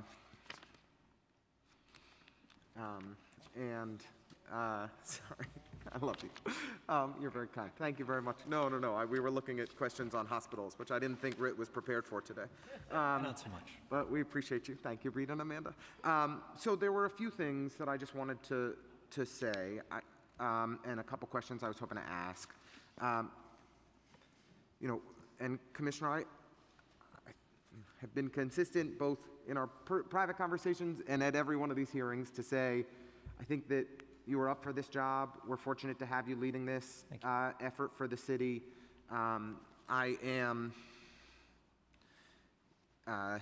This is an overwhelmingly challenging task that you have in front of you. And I know that you and Gina and everybody that's working on this are working as hard as you possibly can, and we appreciate it. It is our job, I see it as my role in particular, as a council member, to be providing the most rigorous oversight we can and to push you all to faithfully implement one of the most consequential pieces of legislation to come through this body in decades. And it is the most important piece of climate legislation to have passed any municipality in the entire country, and we want it to be a glowing success and swiftly implemented. So I want to underscore, as I said to you in our last hearing, anxiety about good faith pauses, because we all interpret good faith a little bit differently, and it's critically important to me that the really bad actors who have to comply with the law next year are in full compliance with the law. And I think that too often our enforcement agencies avoid cracking down on bad actors to try to help move them along far too slowly to get to a better place to facilitate compliance. And yes, our fundamental goal is compliance, but we need to also make sure that folks who are doing the wrong thing are held accountable and made an example of. And I hope that that is a key part of our enforcement orientation. I wanted to orient my questions today, though, a little bit more toward the incentives and the financing. We've identified I think 71 buildings in District 33, working with Kizzy's team, and she and her team are terrific. We're fortunate to have her in that role as well, that need to make adjustments to comply with Local Law 97 next year. And I've been impressed by the obstacles that we are facing. In particular, we have found the city's redrafting and negotiating of lending documents signed by PACE lenders and the city have led to only 2 large PACE projects actually moving forward because of liability concerns on the part of the city. New lending documents, I believe, are being re-released at some point soon, but could you just remind us how many buildings have received PACE financing to date and how we are going to phenomenally and dramatically and swiftly increase the number of buildings that are accessing PACE financing today? Thank you, Councilmember. I appreciate your opening words, which sounded actually very much like my case to the mayor's transition team for why I should have this job. So you're correct, as you pointed out. To date, PACE financing has only been obtained by 2 buildings. And so on the one hand, we're very happy that those are the 2 largest PACE financings done across the United States. On the other hand, 2, as you know, is far too few. I won't go into detail. I'm happy to follow up as to why we thought it was necessary to redraft all of the documents, which unfortunately has created a significant delay. But we are enthusiastic about getting the PACE program back up and running. I will, however, point out that it has always been the case, well, 2 things have always been the case. One, that PACE is new. It is a complex thing. So the fact that we learned some things from the first 2 that required us to go back, I don't think should be taken as a failure. It's kind of an inevitable consequence to doing something that's new and complex, where a lot of money is at stake. And I think we have to take that seriously. I think the other thing that's true is that we have consistently pointed out that PACE financing is not a panacea. There are going to be lots of buildings that simply cannot get PACE financing to work, either because of who their mortgage lender is, some of the legal issues around particularly co-ops, and as a result, we think there's both an existing set of alternatives and the need for more overtime. Before my friends tell me to shut up because I run out of time, I'm just going to sneak in a few more explicit or direct questions. Are the new lending documents finalized? Do we fully expect that the original mortgage lenders are going to sign off on those on the PACE loans? Do we have a set of goals for how many PACE loans we expect to get out the door by the end of the year? And lastly, relatedly, could you walk us through the public outreach and education plan that's associated with the accelerator program? Okay. So I will have to get back to you on the specific status of the restart on PACE. I could not tell you categorically whether the documents have been done because I don't know exactly where they are. I know that the rules and the documents are being worked on. Please do follow up with me directly on that, or have your team if you don't mind. We will do that. And I'm sorry, your other question was the other about questions the accelerator? were, I mean, connected. If we don't have the finalized documents, then you probably can't speak to the confidence that the original mortgage lenders are going to be comfortable consistently signing off on them on additional PACE loans. That's on those right. properties. Look, I guess, again, one of the challenges with PACE is that it is kind of a supply side thing. It's we make something available, and then the world of potential borrowers and the PACE financing community basically have to come to the city. So one of the limitations, and this is not true about New York City's PACE program, this is true about all PACE programs across the country, is that we don't have a lot of insight into the pipeline. We don't have a lot of insight into what specific mortgage lenders want to do or what they are concerned about until they come to us with problems. So it's kind of a structural constraint on PACE. And frankly, I worry a little bit that we in the policymaking community and more broadly, people are banking too much on PACE as a solution. It is a very good tool for certain circumstances in certain buildings. I do not believe that shortcomings with the PACE program should be construed as a reason that Local Law 97 compliance is unobtainable.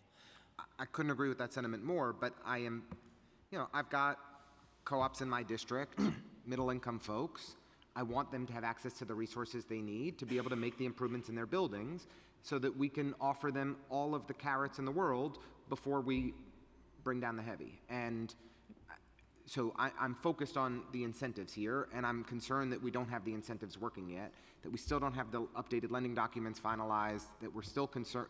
And are there goals? I mean, I guess we'll see when we actually have the documents finalized, but do we have goals for the year for how many PACE loans we're trying to get out the door at this point? I do not have one in my head, no. Okay. I think that this is going to be an area that we're going to have to do a lot of work together. And then on the public education outreach, and I want to be a partner on this. I've already identified the buildings in my district. I'm going to be reaching out to each of them individually, myself. We should all be doing this across the city. We want to be your partners. We want to offer the positive incentives, but we need the tools. I realize it's not a panacea, but it's a very, very, very important tool, and it needs to be working. So I just want to express my real concern about it. Sorry for going on and on. Thank you, Commissioner. Thank you so much, Councilmember Ressler. And when I grow up, I will speak as quickly as you do. Sneak in all of my questions. No, different conversation, different conversation. Commissioner, I actually wanted to follow up on something mentioned by Co-Chair Gennaro just a few moments ago about industries that have been reaching out, particular concerns. Of the many responsibilities that OBEEP has, thinking about adjustments for special categories is one of them. And understanding, you know, the limitations, because so much of this will be going through cap and rulemaking and everything else. But can you walk us through what are some of these special categories that have been identified to date? Will the working group and advisory board address all of these concerns? I mean, I've heard from rent stabilized buildings, buildings that are above that 35% threshold, heard of course from cooperatives, heard from supermarkets, and I know that hospitals are a special category already under consideration, but can you tell us about what are these categories and anything that you can share at this time about those deliberations? Well, I'll ask Gina, whose office, of course, is tasked with that. But let me make a quick observation. You know, we heard from Councilmember Hanif earlier, who is in asking me to agree that there's basically no problem with compliance in 2024. And your comments, Chair Gennaro's comments, Councilmember Ressler's comments, highlight the fact that there are challenges that buildings are having with complying in 2024. And the whole purpose of the way the Adams administration intends to implement this law is, once again, to help get those buildings mobilized, right?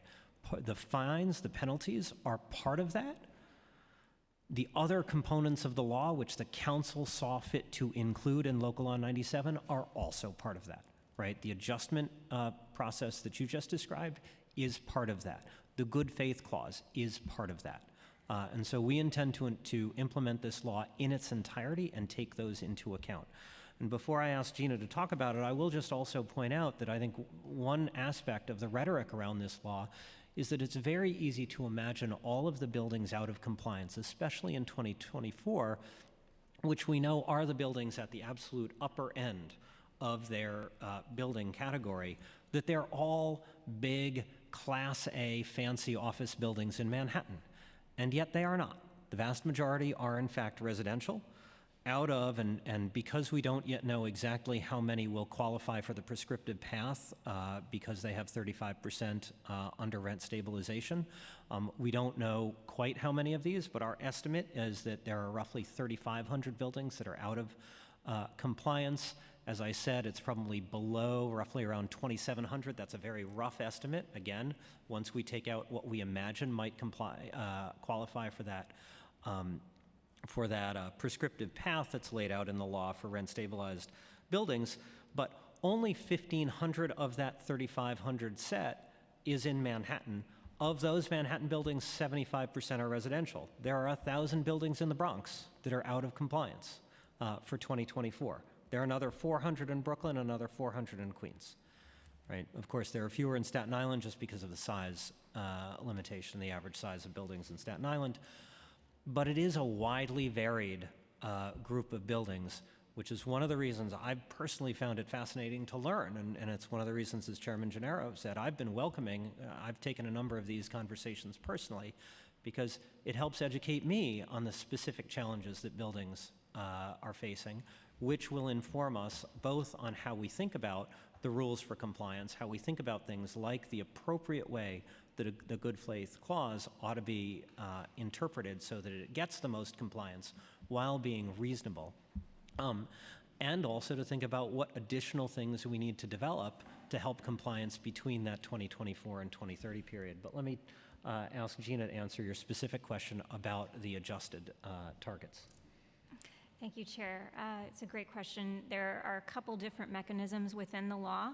So I want to share with you what we've been doing on each of those. As you mentioned, there's an adjustment specific to hospitals. They had a deadline last summer to report to the department that they wanted to pursue that adjustment. We are in the process of working with all of those hospital organizations through their applications that they made to the department. And I think on some of them, we're very close to giving them that adjustment for 2030 or for 2024 to 2029 timeframe. A second adjustment in the law provides a path for owners who have really unusual circumstances in their building. So where we believe the large majority of owners should be able to comply with their targets.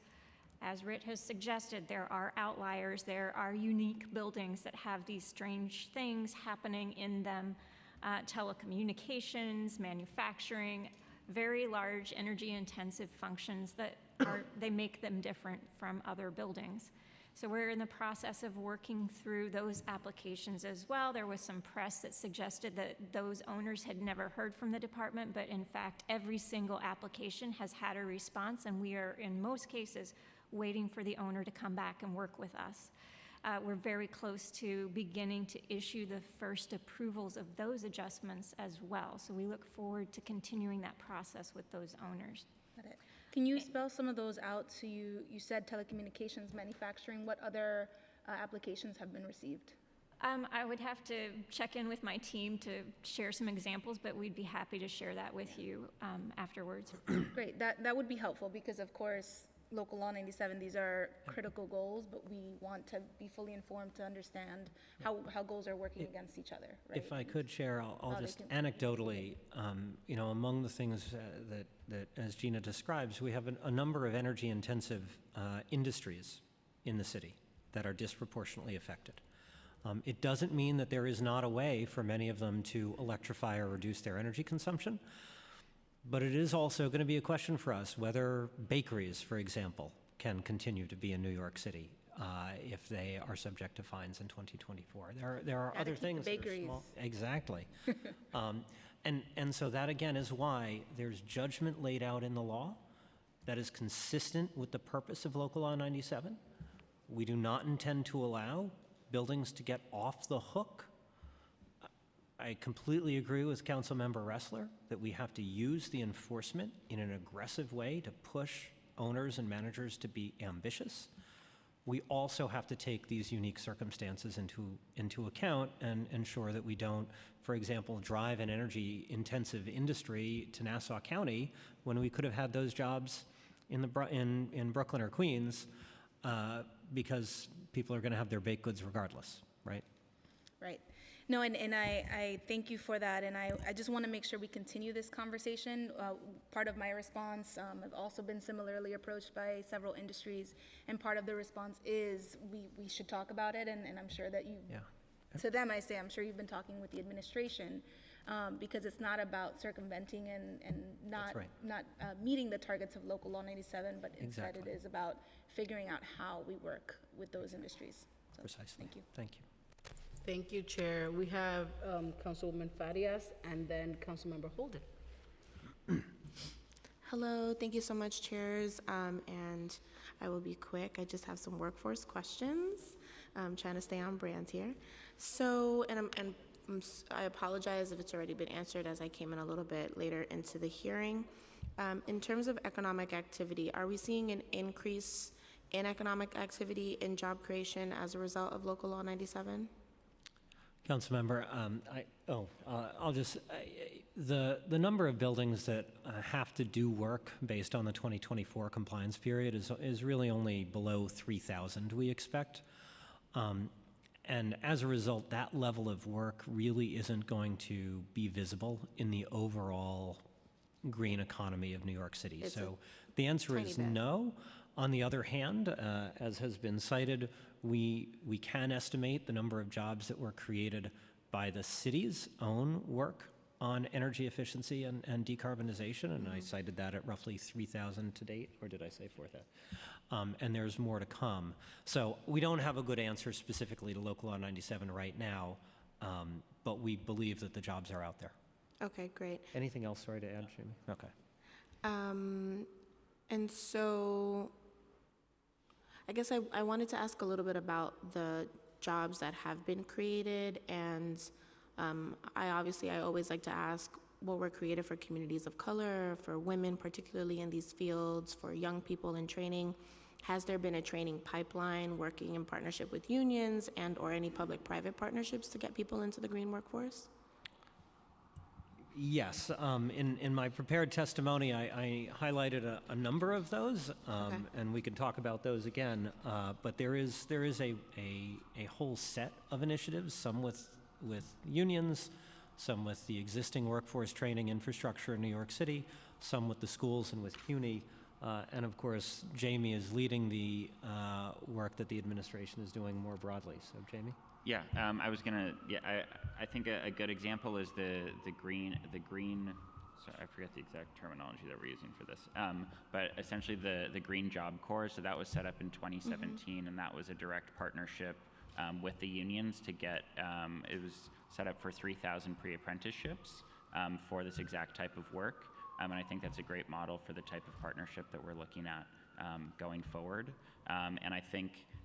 Just to reiterate, this is really central to the mayor's economic recovery blueprint of the green economy being a big part of New York City's economy going forward, and to have that be as inclusive as possible. And so some of the other examples I'd point to are EDC's offshore wind program as well, which has very clear targets as what we're looking to do going forward. Okay. Great. Oh, I still have so much time. Sorry. And so I read through some of the documents I was provided, and I wanted to talk a little bit about the green workforce and its enforcement or meeting the demand of compliance. Can we talk a little bit about that difficulty and what could the city be doing, even though I heard you say around the fines and penalties is something that's going to help with enforcement and help with meeting that demand, but also what could the city be doing to ensure enforcement is sufficient and that the workforce is available to meet the need, and or getting the building owners to actually put their buildings up for being retrofitted or within this process in a timely manner to meet the 2024-ish deadline. Thanks, Councilmember. So I'll say at the outset, I have not, in all of the conversations I have had anyway with building owners and managers, no one who's focused on the 2024 compliance period has cited an inability to find workers as a challenge facing compliance. So right now we have no evidence that that is a real constraint for the immediate term. As we said earlier, the number of buildings that have to comply in 2030 is significantly greater, and so the need to grow this workforce is really between the 2024 and 2030 compliance periods. And as Chair De La Rosa cited in her initial remarks, it is going to be important for buildings to comply ahead of schedule in 2030, because if everybody wants to do work in 2029, of course, that is the kind of thing that will create a challenge, and that's entirely consistent with how the administration intends to drive implementation of the law. So really the challenge that we face is going to be past 2024, and we don't see it as being a big challenge right now. Okay, and I just have one small follow-up. Are we consistently as a city looking at ways to get more and more workers trained in conjunction or like simultaneously at the same time, getting more buildings to be as a part of this process annually as possible? Because one of the larger concerns we have is people getting credentialed or people getting trained, and then there not being actual jobs out there for them to work or enough. So scaling a workforce is relatively easy because especially now, post-pandemic, we have people that are interested in changing careers or trying to go into new sectors, and there is a need. But if like you said, if building owners are waiting till 2029, we might have 4 or 5 years of people sitting around going into different areas of work after getting credentialed and trained. So is there a consistent effort to say we want 1,000 buildings or 12,000 buildings a year because we need this amount of workforce that we're training to meet that demand?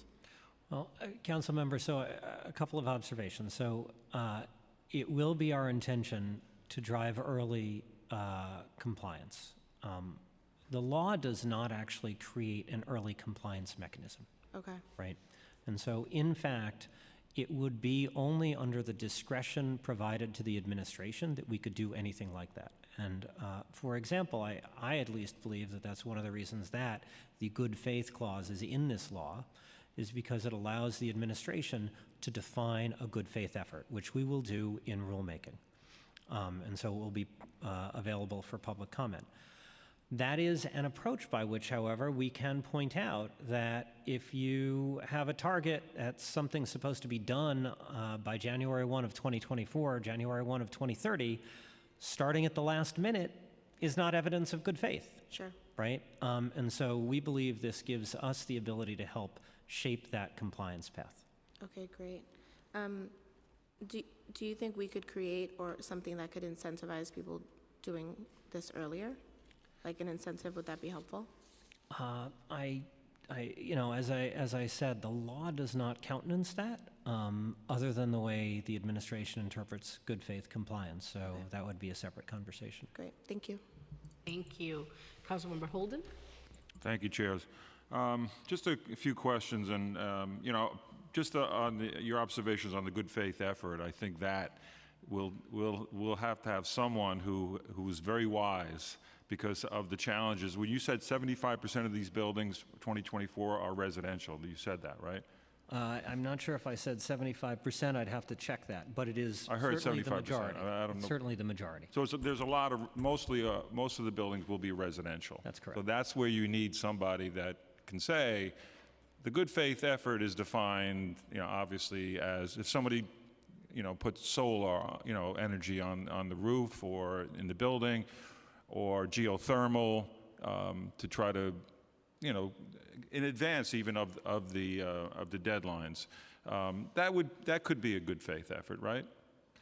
Well, look, I'll just say it because again, we are going to. I know you said you're discussing this. So I don't want to say too much. But I think a reasonable person might say they're trying. You know, whether they meet the goals is like we talked about, you know, a lot here. But look, I'll Council Member, I'm sorry to go back to it, but as I said in my testimony, sorry, where did I? Well, sorry, I can't find it right at the top. Oh, yes, it's our goal is to get every covered building mobilized to reduce emissions and reach their targets under the law. What the law countenances in terms of providing the administration with some leeway in terms of good faith effort. Right. I'm not sure it imagines a situation in which a building never manages to meet its target, right? I think good faith is about timing.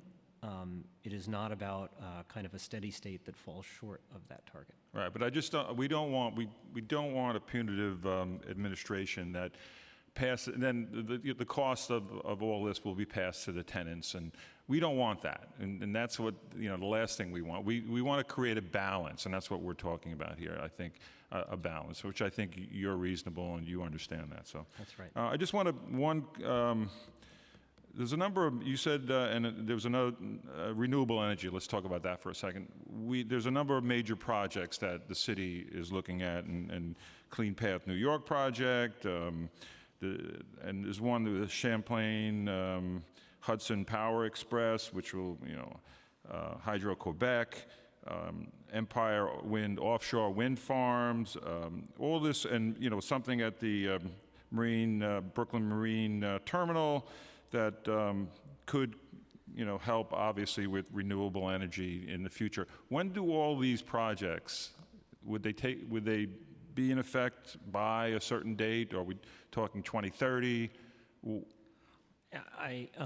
Council member, you're correct that there's a ton of work going on. Right. There are many projects that they all take multiple years to implement. I'd have to. Do we have an estimate? Would somebody pull all this together? I'm sure we could get you. I don't have in front of me or in my head the. Yeah, and specific goals for what percentage of our energy will be renewable by what date? If you can get us that, like an estimate, somebody figuring this out, that could fit into the plan that we're addressing tonight. Right. Well, and I will point out, and Gina can elaborate actually, that one of the things the advisory committee is discussing, and ultimately the city will have to take into account in its rulemaking for 2030, is what we expect the city's energy supply to be in terms of its carbon coefficient. So that is a number that we are actively paying attention to. Gina? Thank you, Council Member. So as I mentioned before, there's a study that has been funded mainly to look at those emissions limits for 2030 to 2034. And in light of doing that, having a better understanding of what amount of renewables will be available to New York City coming into Zone J is an important part of that study. So we understand what amount of the burden is really being absorbed by the energy grid and what amount of burden do we need to respond to at the building scale. And that study are we talking about goals here though? Do we have goals on renewable? We have goals at the state level for 100% by 2040 for all electricity. And okay. I don't know if we can get more information from Anthony on that. You're following that. But the city doesn't have the goals. We don't know the goals of the city of New York. No, because of course the management of the grid is primarily a state responsibility, and so we can have our own aspirations, and there is certainly work that we can and should be doing to drive as much renewables, as many renewables into our local supply as possible. We haven't taken the step of setting goals simply because it's not within the city's authority to do that. Okay, thank you. Thank you, chairs. Thank you. Thank you. Unless we have any other questions? No. Okay. But I will just take this opportunity to thank Rid and the panel for all the good work thus far and all the collaboration, and it shall continue. And just wanted to put on the record that I'm very appreciative for the very good response that I've had as we've marched forward on this. So that's my statement.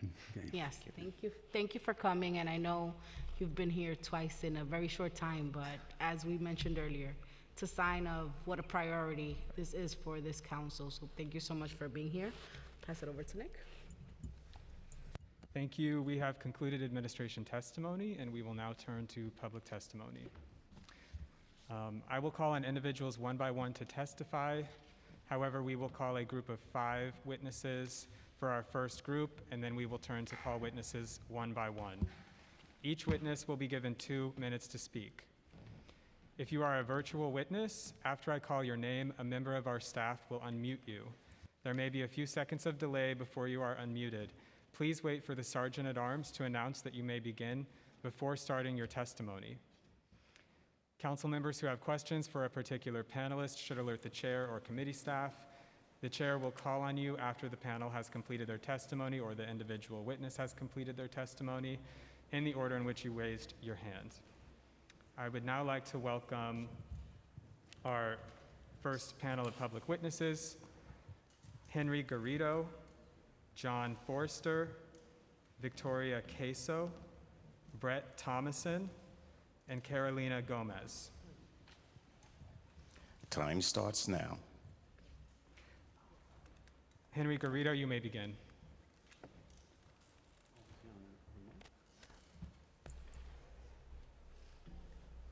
So as he gets ready, I want to acknowledge that we've been joined by Councilmember Moya.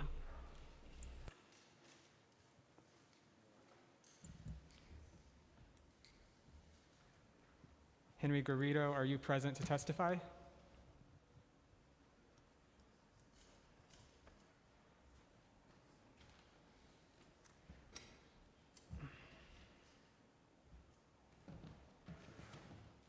We will move to John Forster. John Time. Forster, you may begin when the sergeant indicates. Time starts now. Okay, thank you. Thank you very much. I'm hoping you can hear me and see me. I'm doing this remotely, obviously. We're deeply concerned. I'm the co-chair of the District Council 37 Climate Justice Committee. And both the committee and of course the District Council in general is deeply concerned about implementing Local Law 97 in its totality and ensuring that that's done obviously as equitably as possible. But there are deep concerns as to whether or not it's actually moving forward. I mean, one of the things that I heard today on the testimony, frankly, was that NYCC, for instance, is trying to comply with this. And yet my understanding is that in a New York City Housing Authority, that gas boilers are being replaced with gas boilers. And that doesn't seem to be moving us forward in the ways intended by Local Law 97. And I'm concerned about why that would be. And that part of my concern on this is also, is there a maintenance and operations staff ready to go that could in fact be able to maintain cleaner energy alternatives to gas boilers, which raises a larger question, which is I think that the city of New York needs to understand and prepare in every agency the need for using cleaner energy approaches in order to get the kind of compliance that we're looking for. And one of the things that I've run into is that I'm not sure that we have had the training provided that would allow for maintenance and operation of different systems, enforcement of different systems, design for different Time systems. expired. So that's a big concern. I strongly urge that we move forward with Local Law 97 as it was originally intended. I appreciate, thank you for the time.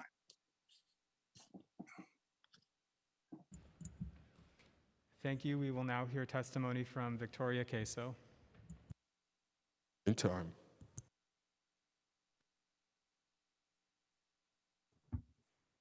Good afternoon, Chairs De La Rosa, Gennaro, and Sanchez, and members of the committees. My name is Tori Queso, and I am a campaign director at Climate Jobs New York, a growing coalition of labor unions representing 2.6 million workers statewide, committed to advancing a pro-climate, pro-worker agenda. Cornell University's Labor Leading on Climate program recently released Climate for a Change, a complete climate jobs roadmap for NYC, a report that lays out a concrete plan to address these issues of climate change and lower New York City's emissions while addressing racial and economic inequity by investing in pro-worker renewable energy transition. Major job opportunities exist if we do climate work the right way, and they span nearly every economic sector, including building energy efficient retrofits.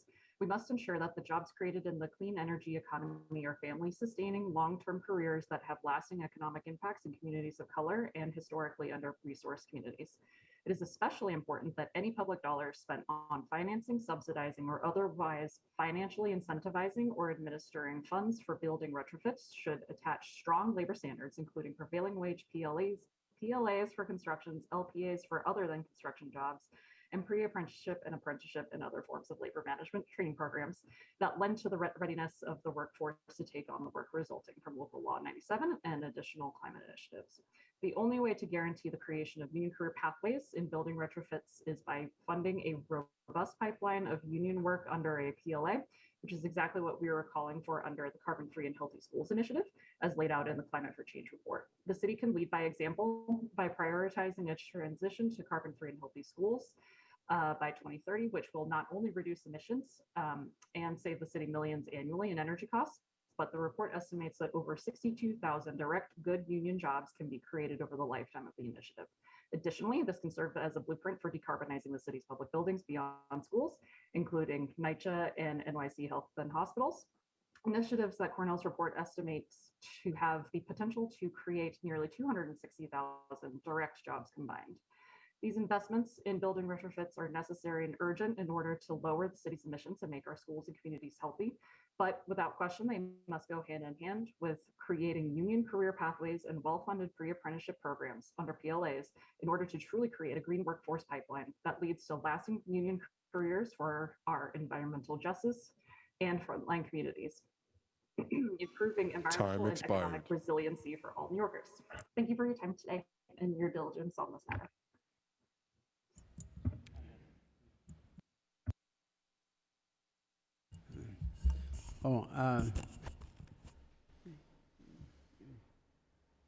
Is she still on? Could she hear me? Okay.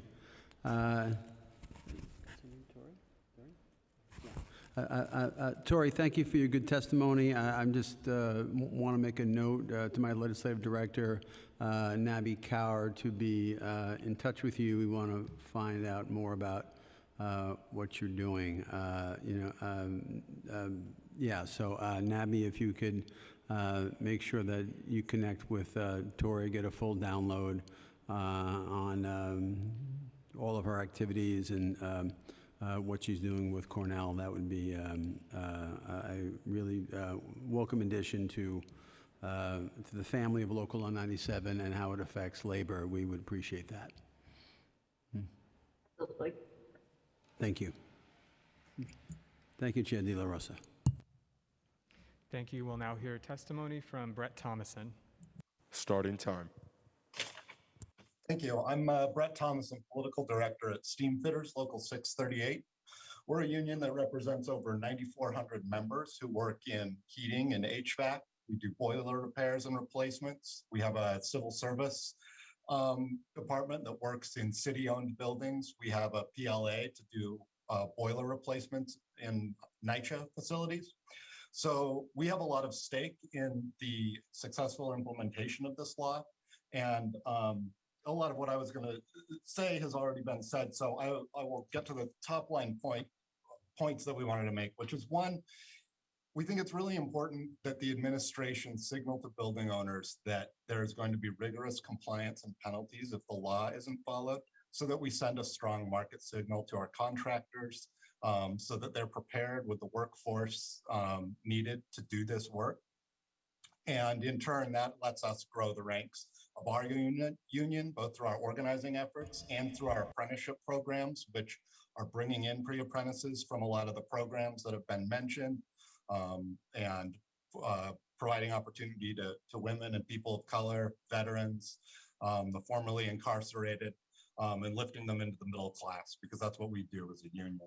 I also want to stress the need to avoid, whenever possible, the use of RECs for compliance. I understand, they feed into the New York City energy grid, and we do have a need for more clean energy, but I think the state and city have more valuable tools in their toolbox to take care of the greening of the grid.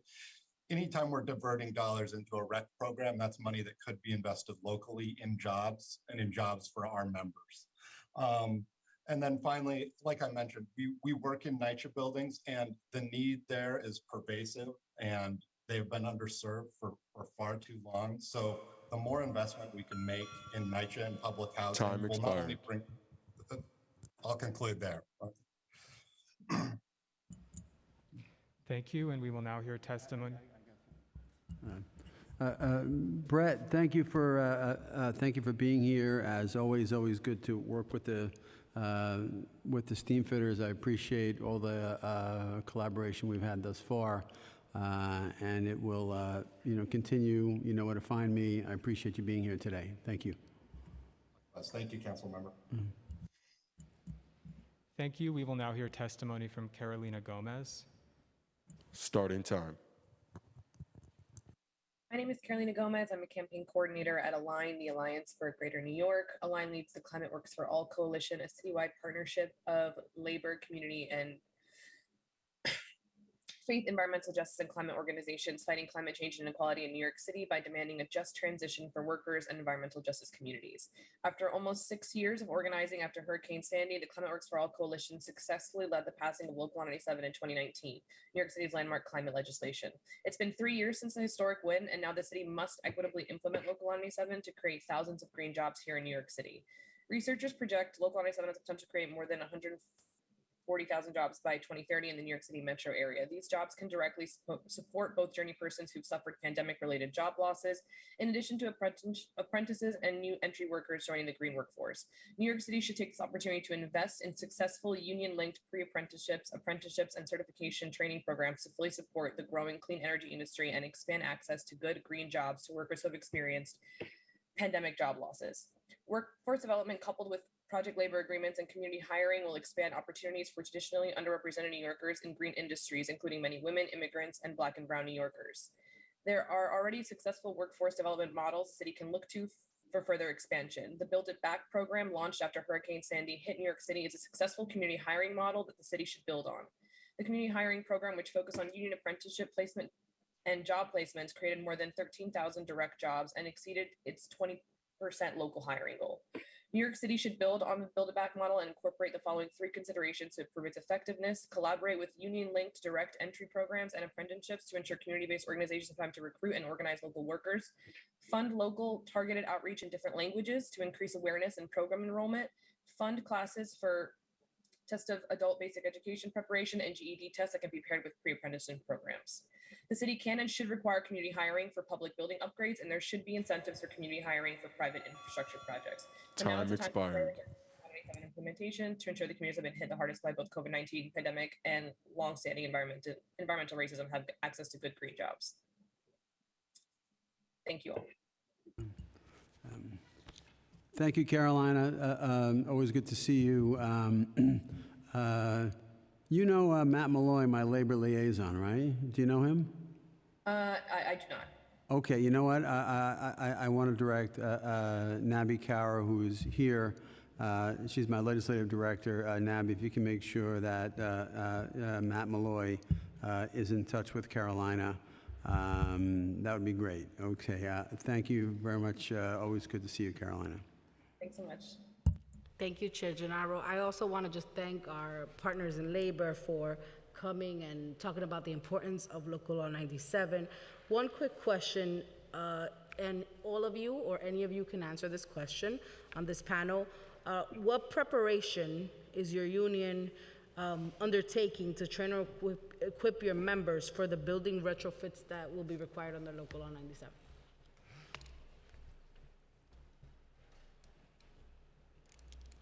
So at DC 37, we've hired to help with that process, and we're looking to do additional training to comply with the Local Law 97 mandates and the public oversight of that process. I think it's really important that we understand the need for a vigorous enforcement, as in any new law, especially in terms of making this a possibility.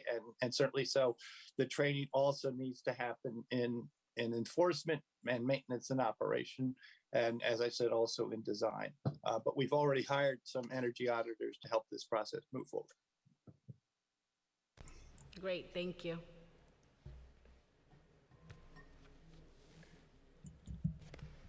Thank you. We will now hear a testimony from... Oh, she has a question. Okay. Sorry.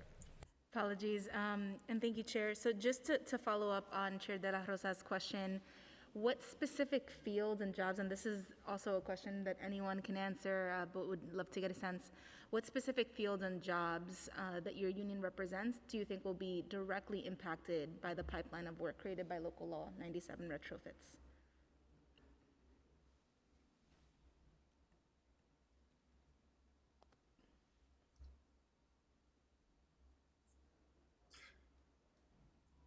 I was going to let my colleagues respond, and if they are going to, that'd be great. But again, I think it's going to be in a series of, for us as District Council 37, I mean, we represent 150,000 public sector workers, so there's a lot of aspects to this. So really from from both design and design oversight through construction and construction oversight, so construction project managers, associate project managers, then also through inspections. Those are also people that are represented in DC 37, and in enforcement also, folks. So I think at every stage and aspect of the implementation of 97, from the design process right through to the sign-off and enforcement process for us. Thank you. The others might need to be unmuted. I don't know if that's an issue.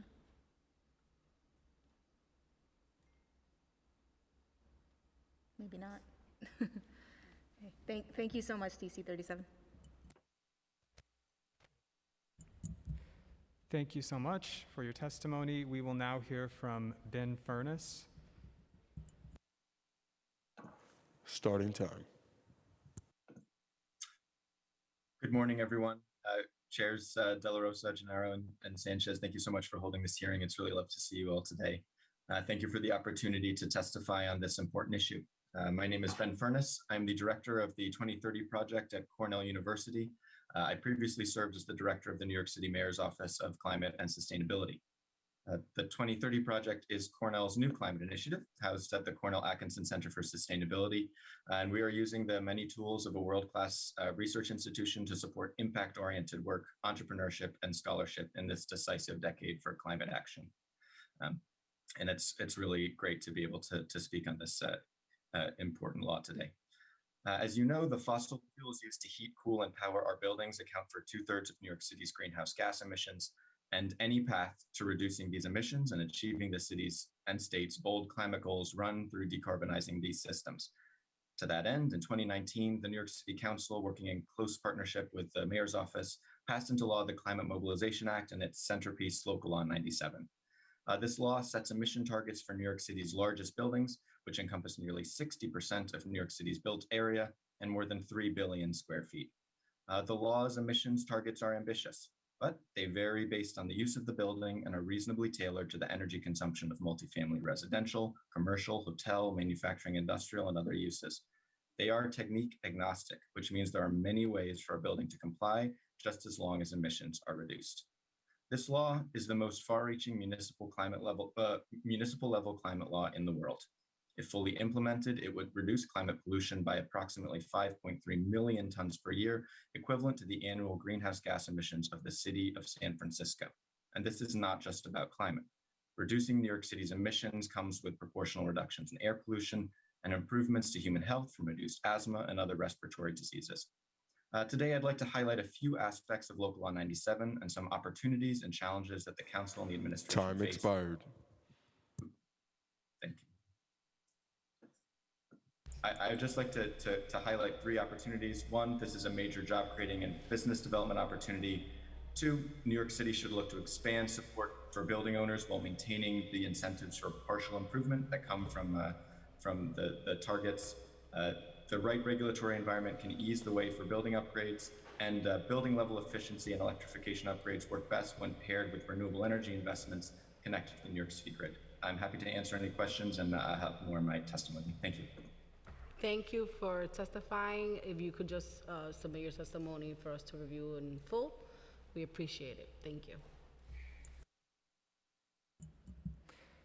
Thank you. Our next registered witness is Henry Garrido. Starting time. Good afternoon, Chairs De La Rosa, Gennaro, and Sanchez, and members of the committee. Thank you for the opportunity. I'm Henry Garrido, Executive Director of the District Council 37, representing 150,000 members and about 90,000 retirees.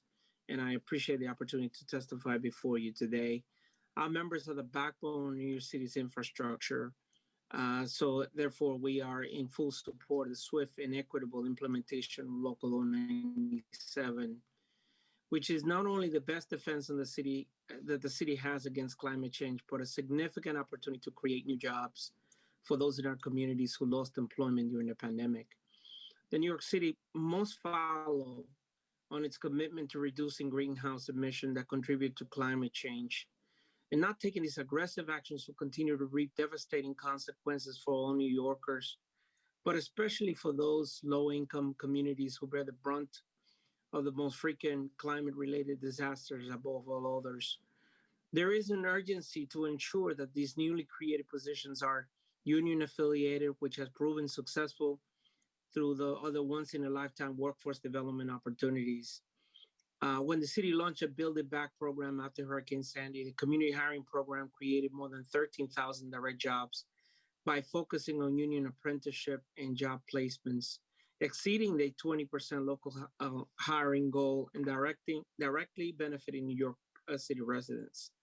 As we navigate the economic fallout of our pandemic and a staggering unemployment rate, the city should target those workers who lost employment over the past 2 years and connect them to these opportunities. Researchers project that Local Law 97 has the potential of creating more than 140,000 new jobs by 2030. Workforce development, coupled with project labor agreements and community hiring, will expand opportunities for those New Yorkers traditionally underrepresented in green industries, including women, immigrants, and people of color. Creating these jobs, green jobs, will improve the lives of working class New Yorkers that need it the most. Thank you. And I just want to add lastly to the questions that the chair raised regarding what the unions have done. I just want to add to, in addition to what John Foster said, we have secured federal and state grants to begin to train union workers on issues from energy auditors to lead infrastructure to a number of other pieces. And we're excited about the possibility and the prospect of providing those jobs for New York and for the New York City government. Thank you. Thank you, Henry, for your continued partnership on behalf of our partners in labor. I do have one question for you. Has the administration's messaging around the implementation of local law impacted your approach to training or investment at all? Yeah, I mean, when we did collective bargaining in the last round, we increased the amount of money that had been there by 400% in order to prepare ourselves for this. And that is, it's not say architects, engineers, and project managers were receiving a dismal $2.38 a year to be able to be trained out. We thought it was ridiculous, and we set aside a particular amount in collective bargaining to allow for the training of those individuals to be prepared for these jobs. I think that we've had conversations with the administration regarding what a just transition looks like, including training and professional development for those members. But I do think that there could be a work where the city council can help us in a way that we can coordinate among city agencies, meaning DDC, DCAS, the School Construction Authority, and some other agencies. We need a better coordination across agencies to be able to do that. And I think that I appreciate this hearing for that, because it allows us to continue to have that conversation going. Thank you.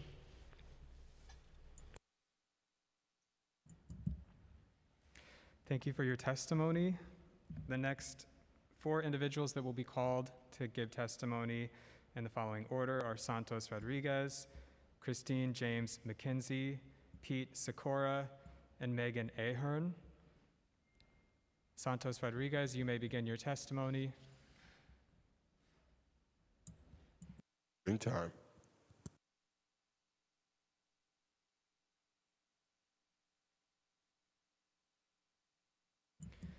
Mr. Rodriguez does not appear to be in attendance. We can circle back. Christine James McKenzie, you may begin when ready. Starting time.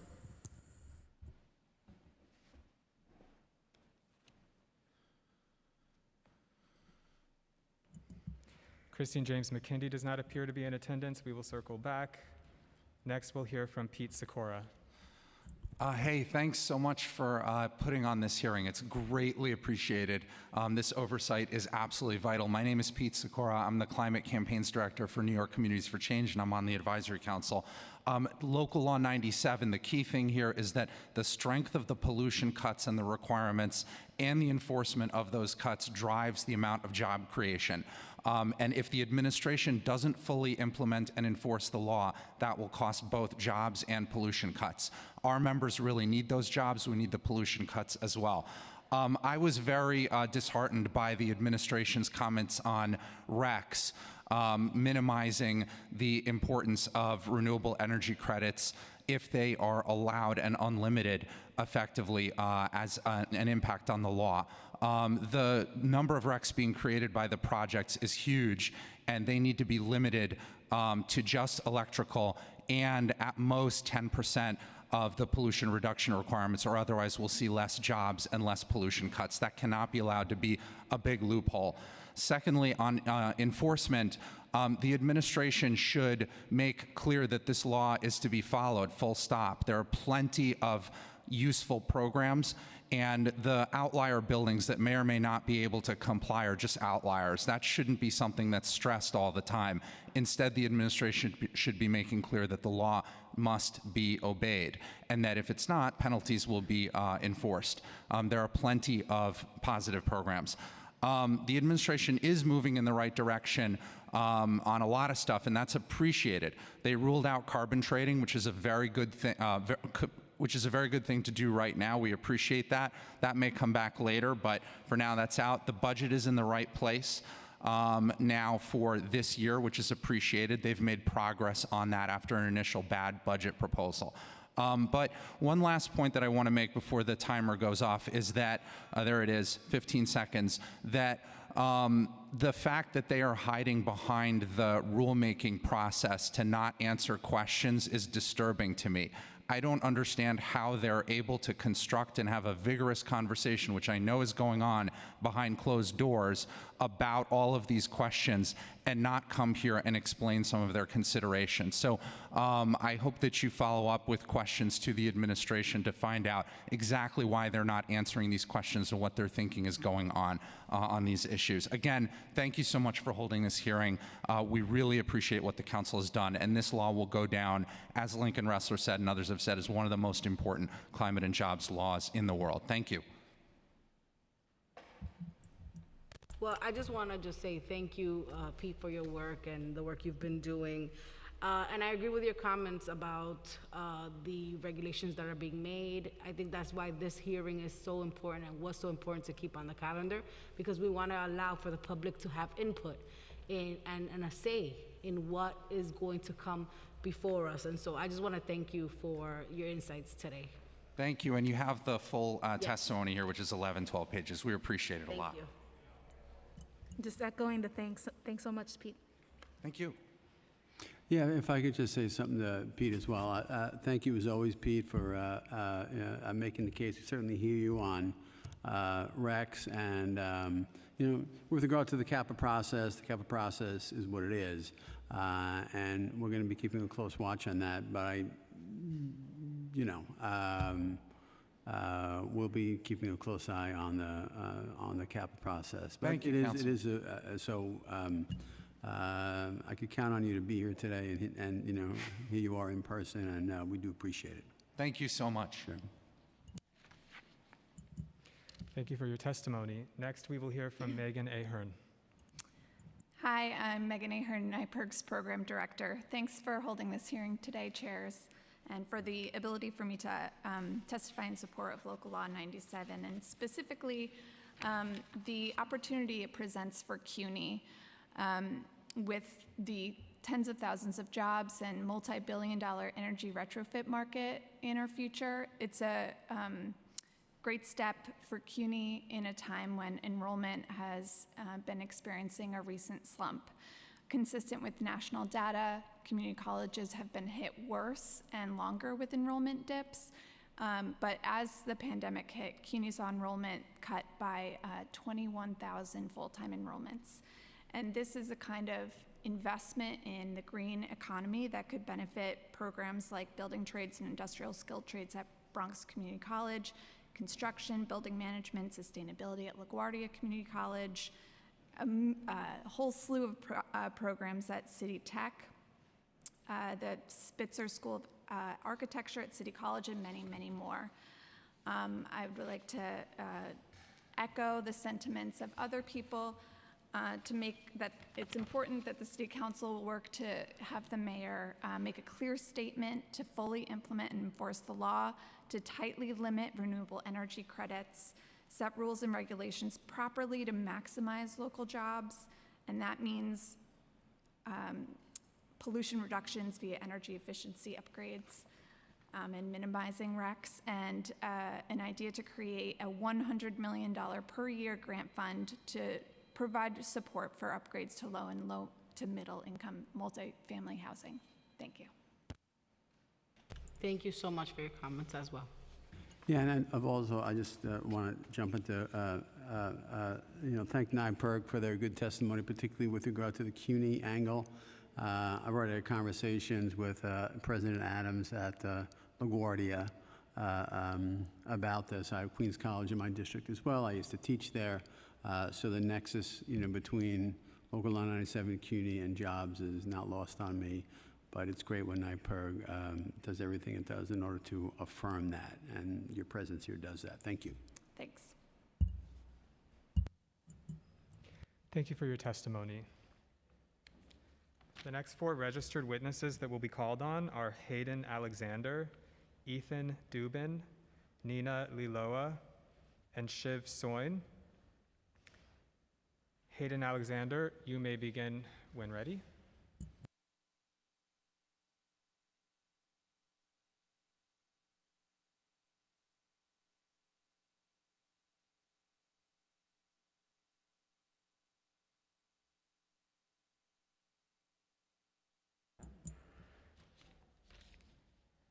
Hayden Alexander does not appear to be present. We will next call on Ethan Dubin.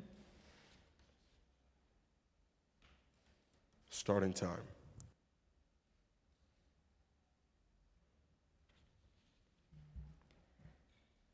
Ethan Dubin does not appear to be present. Next, we will call on Nina Liloa. Hi, thank you, Chairs De La Rosa, Gennaro, and Sanchez. My name is Nina, and I am an environmental justice intern at New York Lawyers for the Public Interest.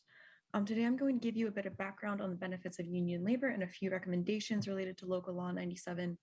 New York currently trails the rest of the country in terms of recovery from pandemic-related job losses. By April 2022, the US had recovered 95% of jobs lost during the pandemic recession. However, New York City specifically had recovered only 71% of jobs. The problem is most severe among unemployed Black residents of working age in New York, nearly half of whom are long-term unemployed. Union membership brings wage benefits for all workers in construction. Median weekly earnings for union members in construction are about 31% higher than median weekly earnings for non-union members.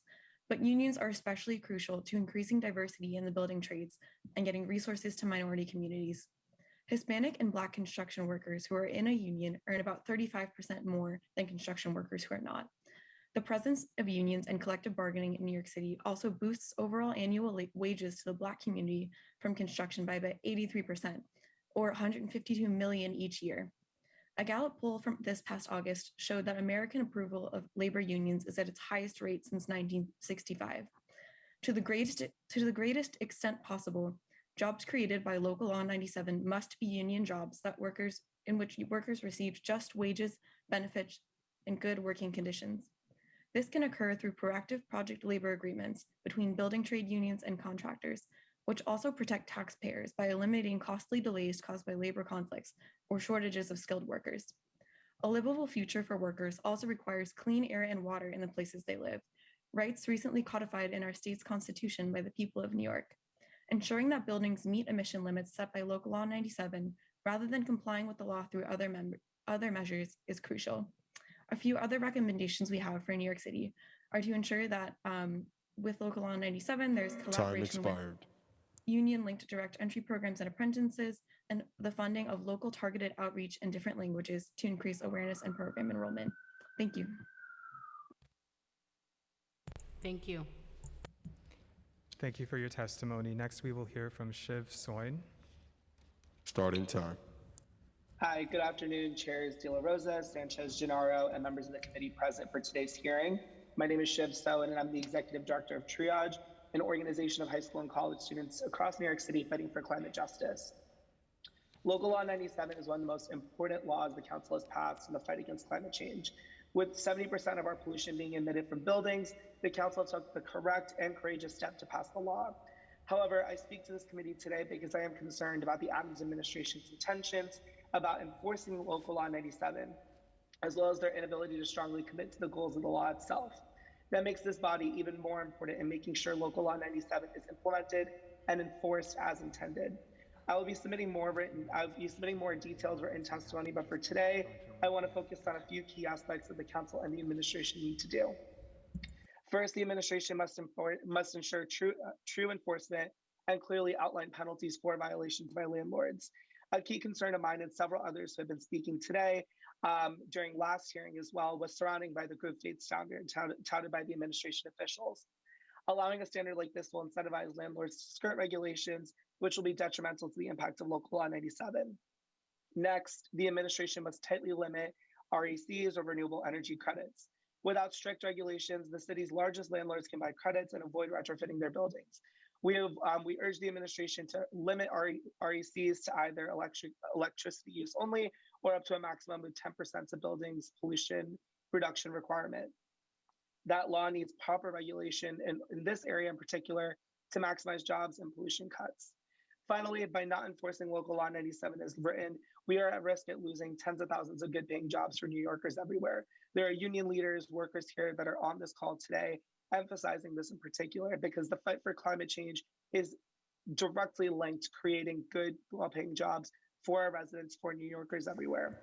As this committee moves forward in terms of moving forward with Local Law 97, we need to do everything we can to prioritize the well-being of New Yorkers, our future, the future for our students, and for young people everywhere. Thank you so much for allowing me the chance to speak. Thank you for your testimony.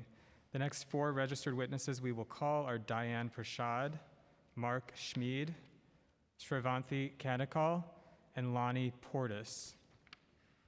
Diane Prashad, you may begin when indicated. Starting time.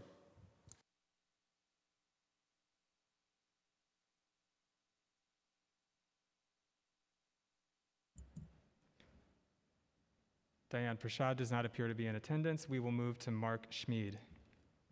Starting time. Hello, my name is Mark Schmid.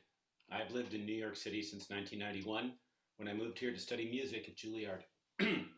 I'm a freelance musician whose work includes playing in Broadway pit orchestras. So New York City is near and dear to my heart because it's the only place where I can pursue a career like mine. I love New York City. That is why I'm here today to testify for the implementation of Local Law 97, the world's most important municipal level climate and jobs law. New York City needs our help. As an island, New York City is especially vulnerable to disasters resulting from climate change, such as sea level rise and flooding from storms such as Superstorm Sandy.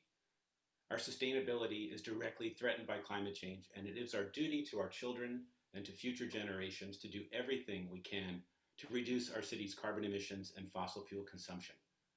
Local Law 97 provides a framework for reducing our emissions from buildings and was passed in 2019. Doing everything we can means enforcing penalties and standards.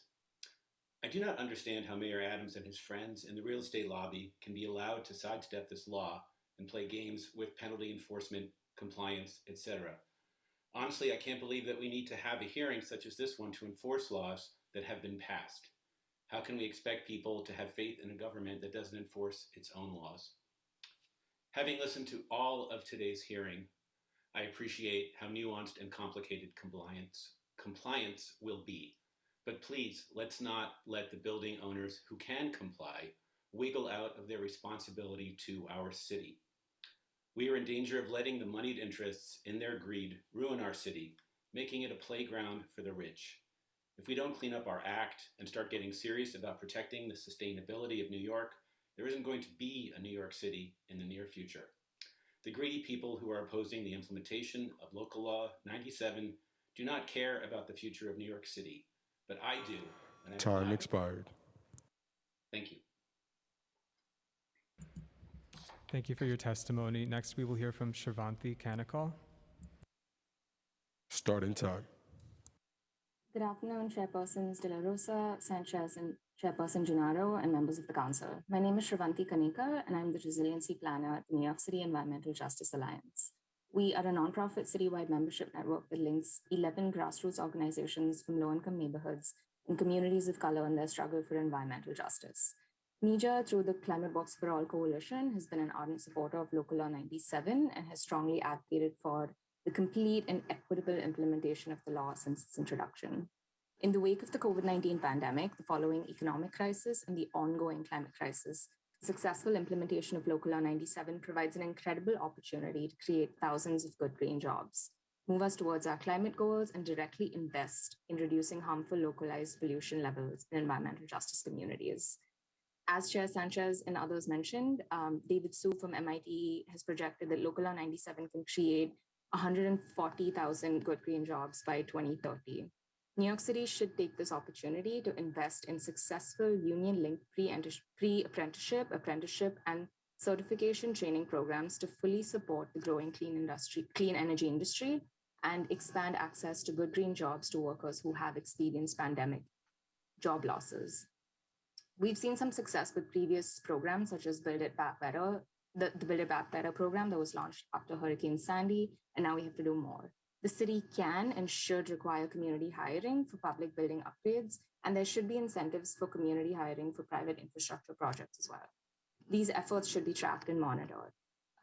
Workforce development coupled with project labor agreements and community hiring will expand opportunities for traditionally underrepresented groups in the green workforce, including women, immigrants, and Black and Brown New Yorkers. We must prioritize Local Law 97 implementation to ensure that communities that have been hit the hardest by both COVID and longstanding environmental racism have access to good green jobs. Time expired. We must move forward with the implementation in a fair and equitable way to advance New York's climate and economic recovery goals. Thank you for the opportunity to testify today. Thank you so much for your testimony. Next, we'll hear from Lonnie Portis. Starting time. Good afternoon, Chair De La Rosa, Chair Gennaro, and Chair Sanchez, and the committee members. Thank you for the opportunity to testify today. I'm Lonnie J. Portis, the Environmental Policy and Advocacy Coordinator here at We Act for Environmental Justice. We Act, an organization based in Harlem, has been fighting environmental racism at the city, state, and federal levels for more than 30 years. I want to start by highlighting We Act's Solar Uptown Now program, where 10 solar workers established a cooperative, fulfilling their ambition to own a stake in the emerging green economy, to create job opportunities for other people of color, and ultimately to give back to their community. The development of a green workforce is extremely important to We Act, and we look forward to further working with City Council and city agencies to make the equitable implementation of Local Law 97 possible. We Act is testifying on the need for the city to use community-based solutions to develop a diverse green job sector. It's crucial that we deeply examine current trends in the renewable energy sector and identify and remove any barriers to entry. New York City should take this opportunity to invest in successful apprenticeships, and certification training programs to fully support a just transition. In order to accomplish one of the primary just transition goals, closing the diversity gap within the green jobs and renewable energy sector, the city must consider scaling and implementing community-based organization best practices, which include paying for OSHA training cards, providing and subsidizing transportation, promoting on-job training, offer holistic education and support in subjects like math, basic life skills training, resume building, financial literacy, and computer training, connecting companies directly to worker trainees, and requiring and incentivizing community hiring.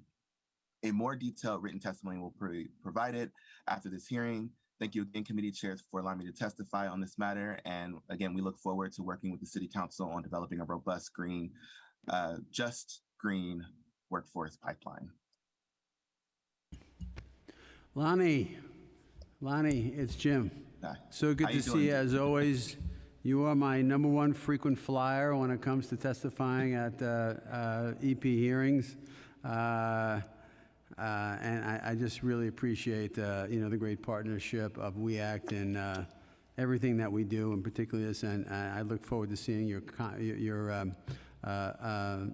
full testimony. So please submit that. Try not to make it as long as Pete's, but we look forward to that, Lonnie. Always a pleasure. Thank you. I don't know if I can promise that me and Pete might have to compete with how long it is. Written testimony. Okay. Thank you for your testimony. The next 3 registered witnesses we'll hear from are Kawana Hull, Davon Farquharson, and Alexis Hidalgo. Kawana Hole, you may begin when indicated. Starting time.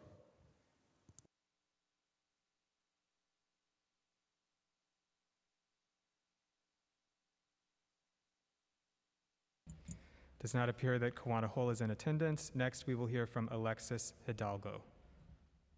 Starting time.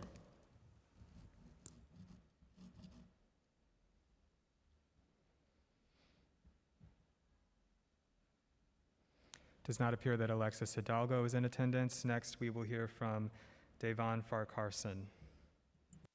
Starting time. Hello, good afternoon. My name is Devon Farquharson. I'm a resident of Harlem, living in West Harlem section for over 20 years. I've recently teamed up with WEACT as part of their solar panel installation program.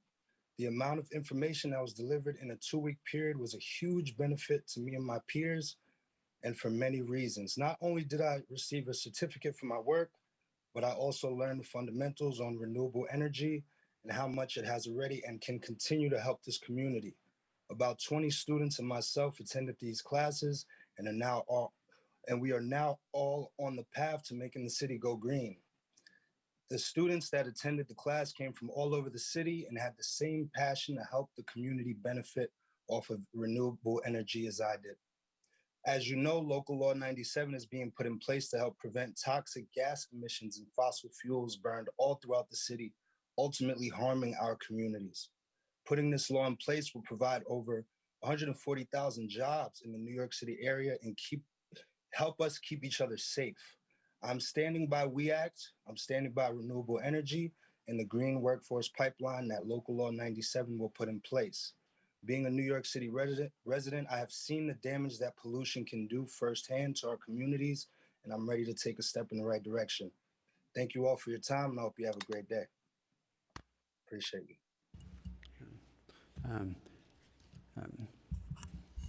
Thank you, Devon, for your partnership with WEACT, for your involvement with solar, and for your advocacy on Local Law 97. It's great to see you. I don't think you've testified before the committee before, but we hope to see you many times, and we appreciate your good efforts. Thank you. We look forward to any comments that you may want to submit after the hearing, but good to see you. Thanks for being here. Thanks for your patience in testifying. Thank you for your time. You bet. I appreciate it. Have a good day. Thank you. The next 4 registered witnesses that we'll call are Margaret Perkins, Georgie Page, Sarah Orleans Reed, and Danielle Manley. Margaret Perkins, you may begin when indicated. Starting time. I'm a member of 350 NYC. Can you hear me? Yes, we can hear you. Yeah, okay. Yeah, good afternoon. We thank the council members for this important hearing, which will help not only New York City agencies, but also apartment owners, residents, and climate activists understand the extent of preparation the city has been making for the last 3 years to implement Local Law 97, and in this case, with regard to the green workforce. Green workforce readiness is a crucial metric to gauge the city's overall preparedness and climate mobilization. In 2019, Urban Green Council estimated that by 2024, 20% of the large buildings, at least 10,000, would have to complete some form of retrofitting to comply with the benchmark for 2024.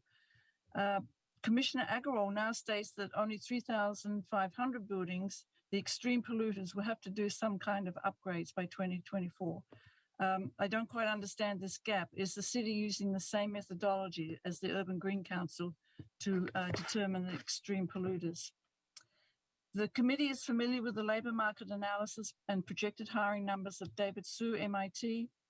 And an important comment of Dr. Su's report was that it is imperative that training starts immediately. This is 2019. If building owners and contractors wait until just before each compliance deadline to retrofit their building, the skilled labor necessary to support their projects may not exist. We are behind in producing that workforce right now. Commissioner Agarwal says that 4,000 workers trained by these 4 programs, the training programs, have entered the workforce. But Sue's estimate is that we will need another 10,000 in the next 2 years and another 100,000 by 2030.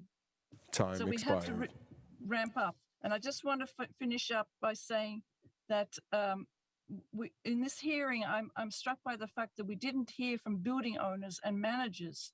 And there's a real concern that many of these stakeholders are not yet part of the Local Law 97 movement. And it's very important that they are at the table in these kind of discussions. As anecdotal evidence that I've talked to other people, a majority of building owners have a very superficial knowledge right now of what they need to do to comply with Local Law 97. So please try to bring them into these types of hearings in the future. Have I finished? My time's up. Thank you for your testimony. Next, we will hear from Georgie Page. Starting time. Thank you. Hello, and thank you to the joint committees for holding this hearing today, and thanks to all of you for attending. My name is Georgie Page, and I am a senior organizer with 350 Brooklyn City Action Committee. We work locally to counter the global climate crisis. Our organization is engaged in the fight to protect Local Law 97, the most important piece of environmental legislation passed in this city, because it is in danger. This administration, in failing to more aggressively enforce and promote Local Law 97 and its labor and workforce programs, may actually be undermining it, and therefore undermining all of our futures.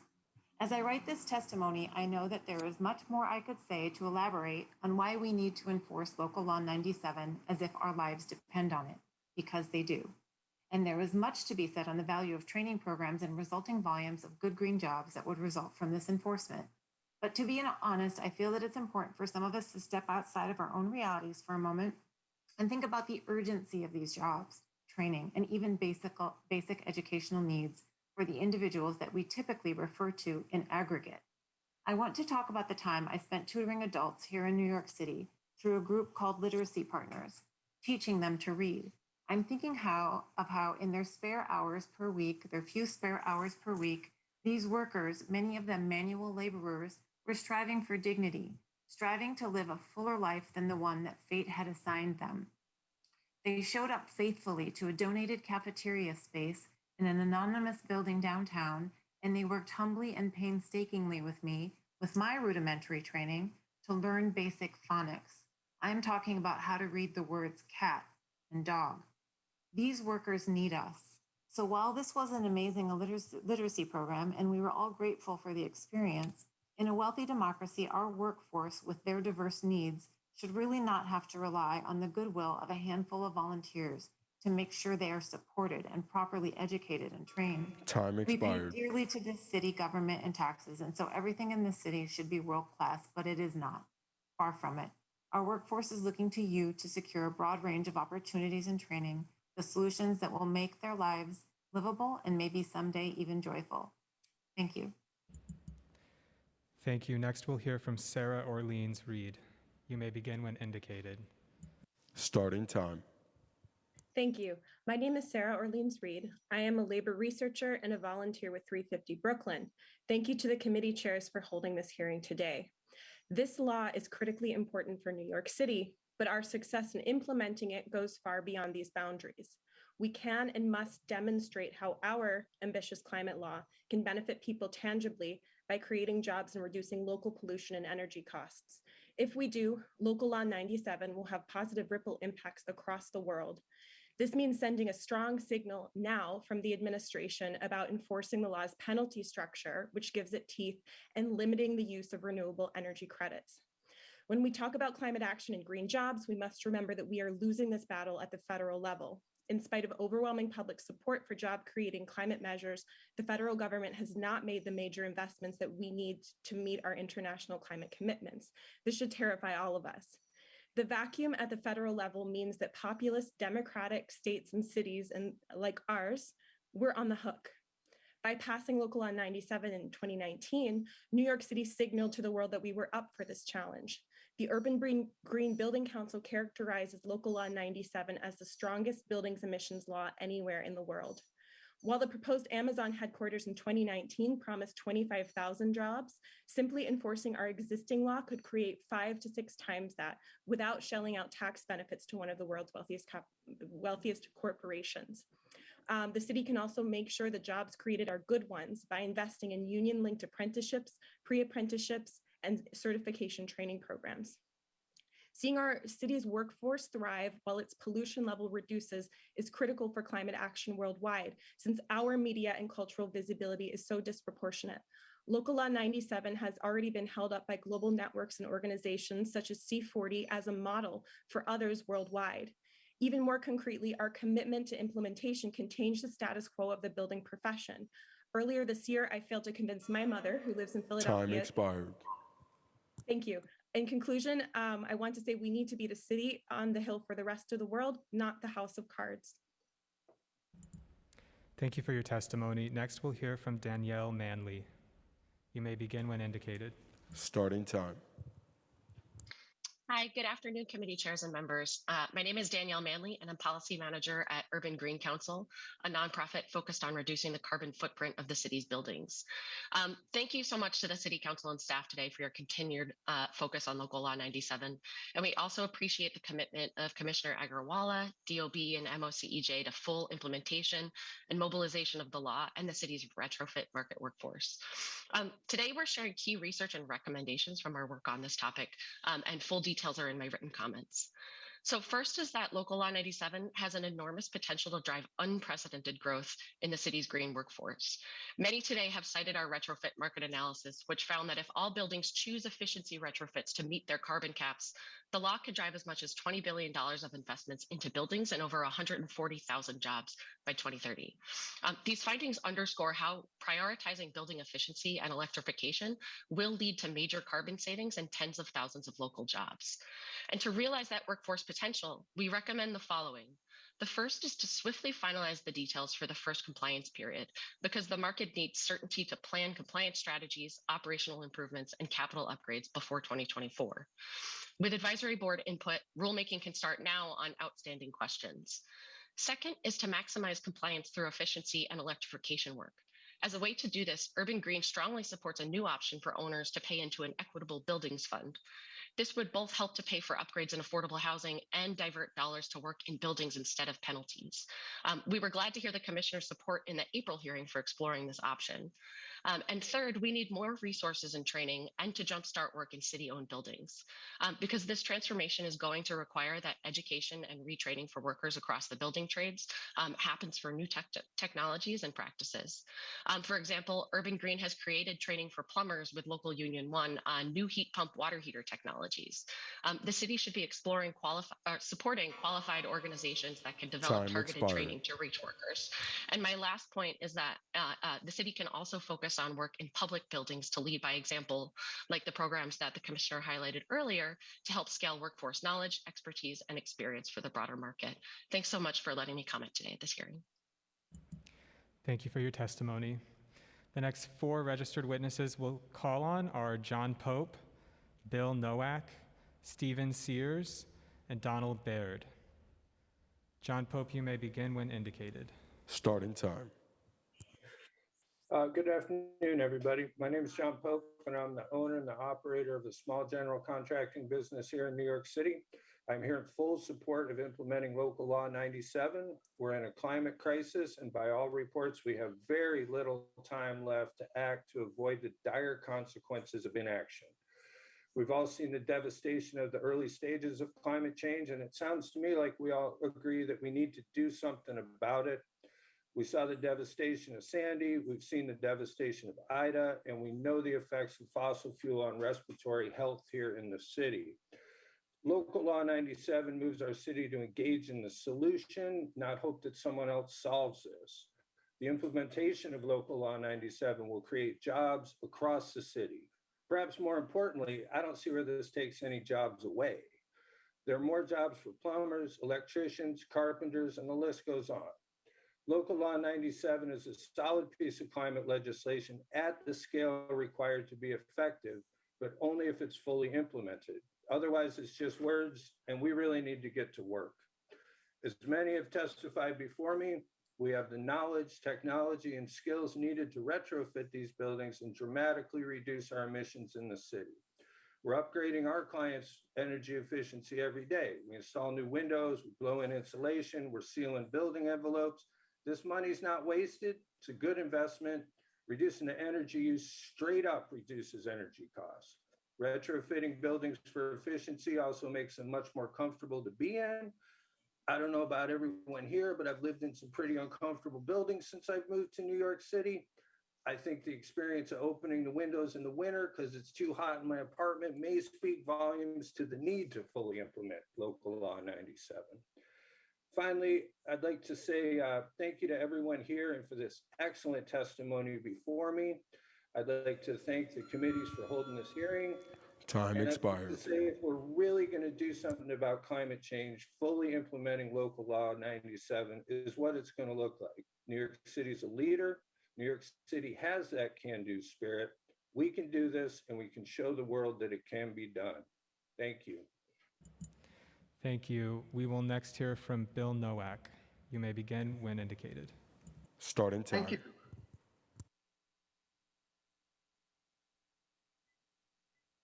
Hello, has my time started? Yes, it has. Hi, my name is Bill Nowak. I'm the Executive Director of the New York Geothermal Energy Organization. New York Geo is a nonprofit organization representing geothermal heat pump installers, manufacturers, distributors, and industry stakeholders from throughout New York State and the world. I want to thank the chairs for holding this hearing, and I want to commend New York City. Local Law 97 is a strong law that directly goes to the challenge of cutting greenhouse gas emissions in order to avoid the worst impacts of climate stability. This law will create jobs on a massive scale if and only if it remains a clear and unambiguous market signal that building owners, developers, designers, contractors, and labor unions can count on. In the world of business, certainty is crucial. It drives investments, it drives planning, it drives expansion, and of most importance to this hearing, these factors drive hiring. I hear about the importance of certainty from New York Geo's members all the time. We're in a transition at this point between the mayoral administrations of de Blasio to Adams, and stakeholders in the Local Law 97 processes are watching closely. This law and the recent gas ban for new construction sent a clear message to the business community and the people of New York that the city is serious about doing its part to cut greenhouse gas emissions. It's crucial that the market signal is not watered down by rec schemes and coming rules and regulations that are too loose and encourage building owners to shirk their obligations under Local Law 97. I'm encouraged that the council is looking to ensure that this law is strongly regulated, properly funded, and well-staffed. And I did have one recommendation, which is that as the training programs are being set up and integrated, that our industry training organization, which is the International Ground Source Heat Pump Association, or IGSHPA, is included in the training programs. Thank you. Bill, thank you very much for your good testimony. I go way back with geothermal and the New York City Council. I'm trained as a geologist. I go back with John Reiner when he was at PW Grosser. John's a good friend. Yeah, and so we go way back on geothermal. And I think geothermal is really one of New York City's secret weapons with regard to renewable energy, and I thank you so much, and I'll make a note to my legislative director, Nabby, who's here, to make sure that Bill is included in anything we do with regard to with the jobs element and union folks who would be associated with deploying geothermal. And so Really great to see you, and it's great to see geothermal represented at this hearing. It's a real critical element, and I thank you for being in that realm and helping us. Thank you, Mr. Chair. Yeah, you bet. Thank you. Next, we will hear from Stephen Sears. You may begin when indicated. Starting time. Thank you. Good afternoon. My name is Stephen Sears. I am the CEO of the EAFS Industry Members Association, or EMA, the organization representing the hardworking men and women comprising every facet of the exterior insulation and finish system industry. EAFS are exterior wall claddings that insulate, protect, and have beautified many buildings in New York City and across the country for more than 50 years. Our work contributes to the aesthetic and vibrant architecture of buildings, while simultaneously serving as a weapon in the war on carbon to both run your building more efficiently and reduce energy and, by extension, curtail greenhouse gas emissions. I'm here today to speak about the importance of the whole building approach and how organizations like EMA are eager and proactive about playing a role in reducing emissions through this approach. What Local Law 97 has successfully accomplished is to set requirements that improve building performance through new energy efficiency and greenhouse gas emission limits. Rather than relying on prescriptive standards, legislation like Local Law 97 enables building owners to select the best methods to meet the new requirements based on the use and needs of their particular building. EAFs are one of the most environmentally friendly products you can integrate into a building in terms of energy efficiency and emissions. A tough material sustaining high and low temperatures well, the product is used in jurisdictions across the country, including practically every neighborhood in New York City. The affiliates comprising our membership and the workers they employ have done jobs as small as 1 or 2 panels to accent a home, all the way to large projects such as the Hyatt House in Midtown, Baychester Houses in the Bronx, a major retrofit project, and Beach Green Dunes in Queens, certified by the Passive House Institute. There is no doubt that New York City will have challenges implementing the world's first building standard, but in doing so is creating a new model for building that benefits people and the planet. Thank you very much for your time. Thank you. Next, we will call on Donald Baird. You may begin when indicated. Starting time.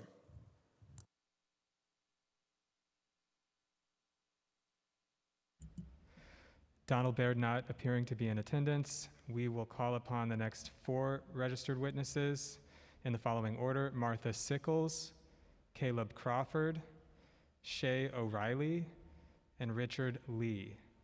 Martha Sickles, you may begin when indicated. Starting time.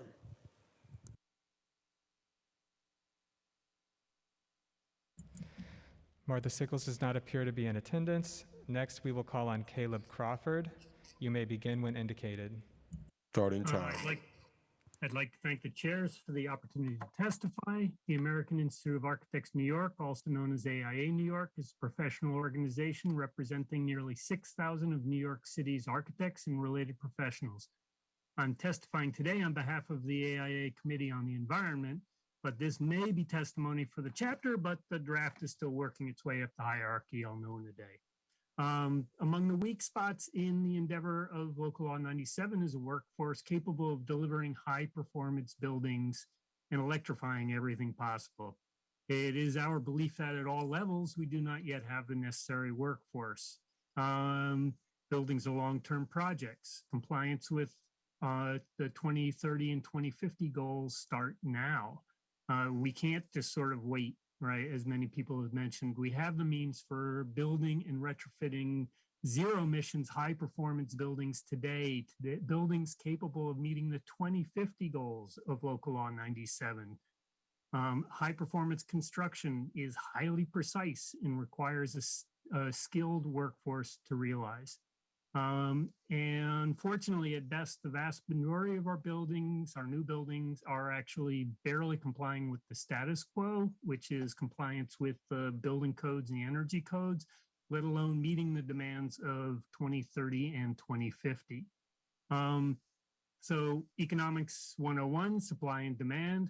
On the demand side, our members report that most clients are not requesting performance that exceeds what is required by law, which is the building codes. And for both new construction and renovations, this will not increase workforce demand, so worker supply will not follow.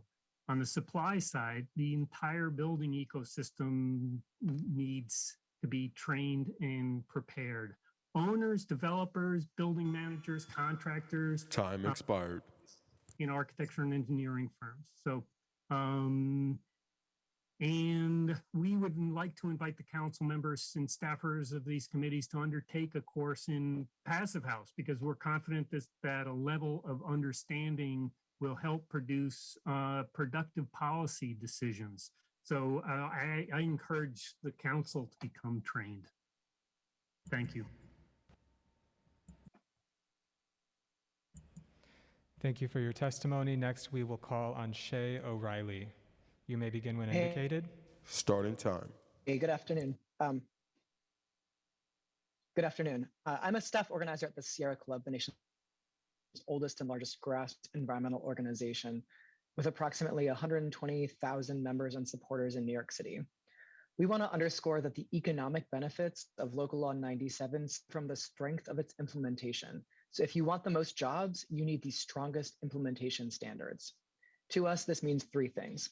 First, a full-throated and public endorsement by the administration of both the goals and the mechanisms for implementing the law.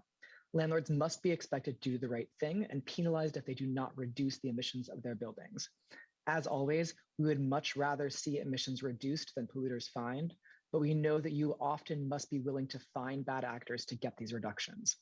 Second, the use of RECs should be limited to at most 10% of the necessary pollution cuts and only used in making up for electric sector emissions, not on-site combustion. Finally, the council must be prepared to expand the OBEEP staffing as more and more buildings fall under the purview of the law. The city also has a role to play in maximizing the job creation benefits of the law. This should take the form of immediate investments in successful union-linked pre-apprenticeships, apprenticeships, and certification training programs. We know that union jobs mean that working families thrive.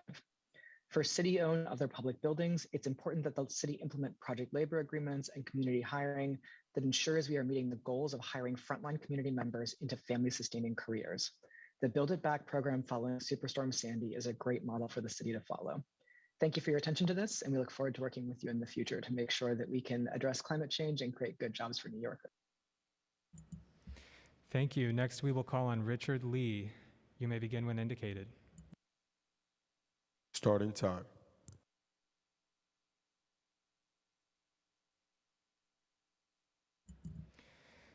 Richard Lee does not appear to be in attendance. We will call on our final 5 registered witnesses, our final 5 virtual registered witnesses. First will be Alex Beauchamp, second Mark Zuluaga, then Rosabelle Tavares, then David Risdell, and Marta Schaaf. Alex Beauchamp, you may begin when indicated. Starting time. Great, thank you so much for having me and for holding this hearing. Thanks to the chairs and to all the council members in attendance. I'm Alex Beauchamp, the Northeast Region Director at Food and Water Watch. We're a national environmental group focused on fighting to move the country off fossil fuels with a big presence here in the city. As so many folks have said today, Local 97 is the single biggest thing the city, and perhaps the single biggest thing any city has done to combat climate change. With 70% of the city's greenhouse gas emissions coming from buildings, and the majority of that pollution coming from the city's largest buildings, the limits the law sets are absolutely essential to moving past our ruinous reliance on fossil fuels. And yet, preserving a livable climate is really the only one positive of the law, right? We'll also slash air pollution, we'll create good jobs, we'll save on energy costs, we'll ultimately create better and more valuable buildings throughout the city because of this groundbreaking law, which is why so many of us called it New York City's Green New Deal. All of that said, we don't get any of those gains if building owners are allowed to simply pay their way out of if building owners are allowed to simply pay instead of retrofitting their buildings. And I guess by that, I mean two things. If the fines are not stiff enough, if the Adams administration is not willing to enact tough enforcement and to fine building owners for non-compliance, many of them are going to conclude, rightly perhaps, that it's cheaper and easier for them to simply pay a nominal fine instead of making the necessary improvements. It also sends a truly terrible signal to building owners who are trying to figure out what to do in the next coming years. If we don't have a clear, consistent signal from the Adams administration that they're going to levy tough fines. Similarly, we cannot allow building owners to simply buy RECs instead of retrofitting their buildings either. As speaker after speaker after speaker today has reiterated, we need to limit REC use. I found the comments this morning by the Adams administration. Time expired. Thanks so much. Thank you for your testimony. Next, we will call on Mark Zuluaga. Starting time. Thank you, chairs and council people. First time caller, I've never done this before. I am a mechanical engineer with 20 years experience analyzing building upgrades in New York City buildings. I co-chaired the New York City Mayor's Office for Sustainability 80 by 50 carbon reduction kind of pathway report in 2015. I want to sort of just throw some math and numbers into this mix. Looking back, a lot of policies to address green buildings have happened. No progress has happened. Energy use in the buildings targeted by Local Law 97 was flat from 2013 to 2019 with the best of intentions and a voluntary framework. We have been talking about versions of Local Law 97 since 2017, and nothing yet is finalized. I think this can and will be a jobs bill if it actually is implemented in a way that impacts the vast majority of buildings by 2030. Boston, we are not exceptional New Yorkers. Boston passed legislation already that impacts 73% of buildings by 2030. St. Louis, 65%. DC, more aggressive than both. The original spirit of 97 was to impact 75% of buildings by 2030, and that needs to happen for any of these job projections to be realized. The other thing is owners, real estate needs time to plan. Good paying job mean infrastructure changes, not sort of tinkering around the edges, and that just requires time. What I want to get across more than anything is 2050 seems like a long way away. Major infrastructure in buildings, boilers, windows, what have you, gets replaced once a quarter century. So all these things will be replaced once between now and 2050. If we lose out on the opportunity and don't send the market the signals to sort of align this kind of major capital investments that's happening kind of once in any building between now and 2050, we will basically cause the market to spend a lot more to get a lot less in the end. And I think that's fundamentally what is at issue with the slow walking of this legislation. We are basically saying, we're talking about how big of a tax we're going to put on folks. Time expired. Now, in order to get the same goals that we could realize more cost effectively today. And I'll just leave it there. Thank you for your time. Thank you for your testimony. Next, we call on Rosabel Tavares. You may begin when indicated. Starting time. Good afternoon. My name is Rosibel Tavares. I'm a senior sustainability consultant with Kinetic Communities Consulting. In my role, I serve as an account manager for the New York City Accelerator, specializing in affordable housing. I'm tasked with providing assistance to buildings who are subject to Local Law 97 compliance, a program developed by the Mayor's Office of Climate and Environmental Justice. Serving under this role, I have become well-versed in this local law and can attest to the importance of not only preserving its integrity, but also advocate for the further fortification of this crucial legislation. Today, I want to focus on workforce development. As you've heard, the Urban Green Council projects Local Law 97 has the potential to create more than 140,000 jobs by 2030 in New York City. These are good paying jobs that are accessible to all communities and welcome people of all educational backgrounds. The workforce development through this law will expand opportunities for underrepresented New Yorkers in green industries, including, but more specifically, for communities of color.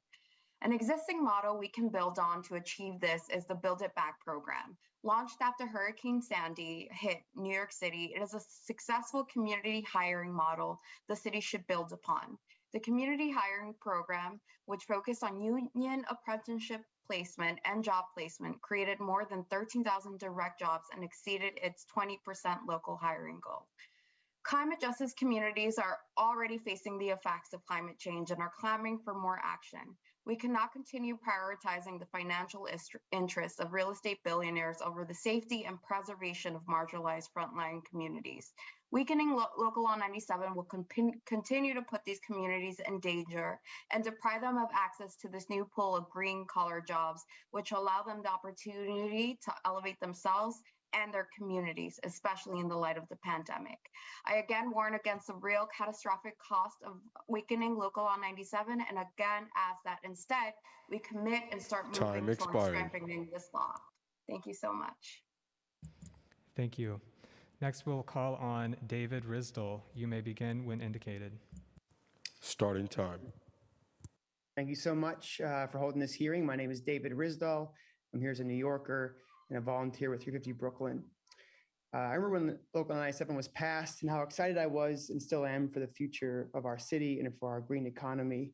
And even though I've been very excited and inspired by what I've heard in this hearing, I've been concerned and confused with some of the statements by the administration.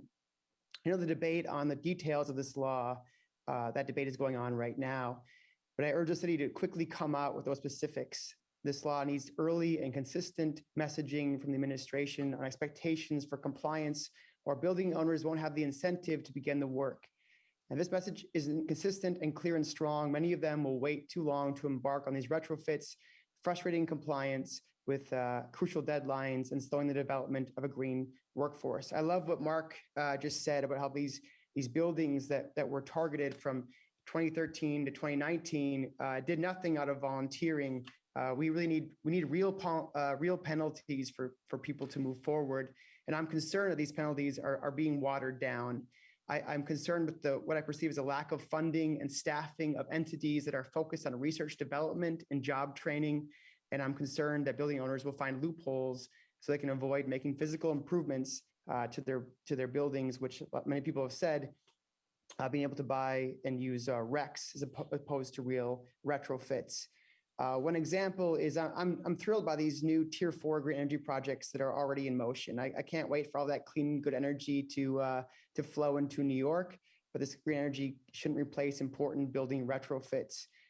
For example, this law should incentivize the eventual elimination of fossil fuels in buildings by eliminating methane in new development. Leaks from these appliances from methane impact the health of our homes, and we have the technology to move on from methane altogether. I use eliminating methane gas as an example of a retrofit. Well, that is my time. I just want to say that, if we don't make these changes, this law will not be the game changer that we all know that it can be, and our future will be less bright, less green, less equal than it should be. So thank you so much for your time. Thank you for your testimony. Next, we will call on Marta Schaaf. You may begin when indicated. Starting time. Hello, I'm assuming you can hear me. I'm having trouble getting my camera to work. I apologize for that, but it's probably to everyone's benefit. Thank you, Chair and attendees, for this meeting and the opportunity to speak. My name is Marta Schaaf. I'm a member of the Climate Families NYC Coalition, which is comprised of members of Sunrise Kids and Brooklyn 350 Families. We are a group that galvanizes climate activism among parents, other caregivers, and children. As parents, we feel the stakes of climate change viscerally. And as our children get older, mine is currently 10 years old, they start to ask hard questions about what the adults are doing to stop climate change. I'd like to note that I also have a doctorate in public health, and I've spent several years living in the Sahel region of West Africa, where I have already seen nightmare scenarios play out in terms of food insecurity, conflict, and drought. If any city in the world can be a climate beacon for transformative local level action, particularly in light of the upcoming evisceration of our capacity at the federal level to regulate greenhouse gases, it is New York City. What we do here will have a major impact on New Yorkers and folks all over the world. Members of our group were excited when Local Law 97 passed. Most of us worked hard to elect city councilors who would support such a law. It has the potential to create good union jobs, and as many have pointed out, these jobs will only materialize with robust implementation. It will also help to lessen the air pollution that causes significant health problems, disproportionately affecting communities of color, and lessen carbon emissions. However, as I noted, improvements will occur only if the law is implemented as it was written, and our group of parents is extremely concerned by signals from the mayor's office that implementing this law is not important, or even worse, that the fossil fuel and real estate industries could influence its implementation. The members of our group are all juggling multiple responsibilities, including parenting multiple children under the age of 10 and full-time jobs. We would frankly prefer to assume that once a law is passed, its robust implementation is certain. But we know that we cannot make this assumption. Did you say time or give me 15 seconds? The upshot is that we want to strictly limit renewable energy credits, establish aggressive requirements for efficiency upgrades, adequately fund the Office of Building Energy and Emissions Performance in NYCHA, and continue to hold off on carbon trading. As parents, we would like to provide hopeful examples to our kids to show them that the grown-ups are doing something and that there are solutions within reach. Local Law 97 is one such solution if enforcement and implementation are structured with serious penalties, aggressive goals, and no loopholes. Thank you. Thank you for your testimony. The next registered witness we will call on is Alex Stein. You may begin when indicated.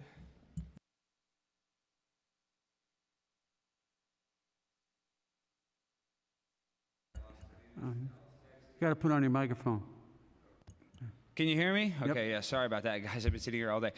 I'll just go over 15 seconds because it started a little late. So my name is Alexander Haydenstein. I work for a company in Las Colinas outside of Dallas, Texas called Oculus Tech, and I'm looking at the city of New York, and you guys have serious environmental protection problems. But I'm coming here with solutions, creative solutions for the 21st century, 22nd century, for the future, because this building was built in 1802 and we're still stuck in that mindset. We need to focus on what is called the metaverse. My company, we create technology where you're going to be able to live in a pod that is indistinguishable from your current reality. And as a matter of fact, when you plug into this metaverse, instead of living your traditional 72-year average lifespan, in the metaverse, you'll be able to live for 1,000 years. We're going to be able to reduce our greenhouse emissions greatly because we're going to be able to put people inside of pods. And in these pods, you think, oh, well, everybody's going to be asleep. That is true. Because of the COVID technology and the medical technology that we've gotten, we have intubation technology that people will actually be able to be, asleep for years and years for the rest of their life. And you think, oh, well, is this going to stop jobs? As a matter of fact, you're going to have a lot of jobs because you're going to have to deal with their fecal matter, you're going to have to deal with your urine, you're going to have to deal with, hooking up the machines, intubation. So this is going to help the health field. And you guys, when you talk about the future and you talk about the metaverse, right now, this military-grade tech that we're using is basically indistinguishable what we have now. So if we can release this on the population, you can go into a metaverse, you can live an incredibly great life. The sex that you have in the metaverse is indistinguishable from sex, outside. The food you eat is indistinguishable from the food you eat out here. And that's the future that we need to live. So New York, we need to really focus on having creative solutions, because we can sit here and talk about carbon, trading carbon all day long. That's not going to do anything. We need to plug into these machines, because the city that never sleeps needs to go to sleep forever. That's what I think is the best solution for this, Jim. Any questions? Thank you for your testimony. We will now call for any registered witnesses that were not called on Zoom to please raise your hand for the Zoom host. And I will ask the Zoom host to indicate whether there are any additional witnesses waiting to be called on virtually. No questions, Jim? There are no Thank you. people who Thank you. Alex Stein, Oculus Tech out of Las Colinas. Thank you.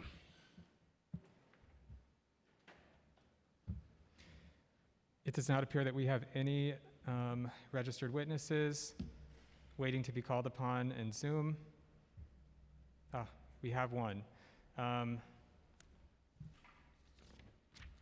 We will call on Victoria Queso. Oh.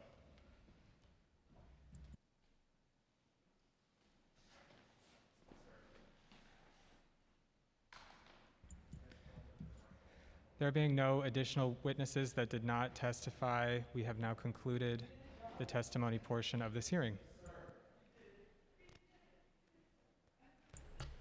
Thank you so much to everyone who came and testified. This is a very important issue, an issue of our times that we're dealing with right now, as we know that the climate crisis is upon us. We know the importance of Local Law 97 and the historic impacts that it could have in our city meeting our goals for the years to come. As the Civil Service and Labor Chair, I am so interested in continuing to watch as we see expansion in our workforce, opportunities for workers of color in communities of color as this law is implemented. And so I want to thank all the folks who testified today. I'll pass it over to Chair Sanchez for closing remarks. Thank you so much, Chair De La Rosa and Chair Gennaro. I just want to echo my colleagues' closing remarks. And as Chair Gennaro usually says, I will affiliate myself with your comments and look forward to more conversation on this. We have to stay vigilant on the implementation. Thank you, Chair Gennaro. Sure, it's been a pleasure to co-chair this hearing with oh my God, I'm still trying to recover from the last witness. You know, I mean, it threw me for a little bit of a loop, put me in a kind of like a parallel universe there for a minute. You know, Chair De La Rosa and Chair Sanchez, it's been a pleasure hearing. It's been a pleasure holding this hearing with you. I think we moved the ball down the field with regard to opening up avenues for job creation as well as overall local law 97 compliance. And it's, not just my committee, it's now, 3 committees, so the local law 97 movement grows. That's a good thing. And I do appreciate this opportunity, and it's been wonderful to chair this hearing with both of you. Thank you very much. And I thank all the witnesses, of course, and the staff that worked so hard to get us to this good day. Thank you so much, Chair Gennaro. And with that, this hearing is adjourned.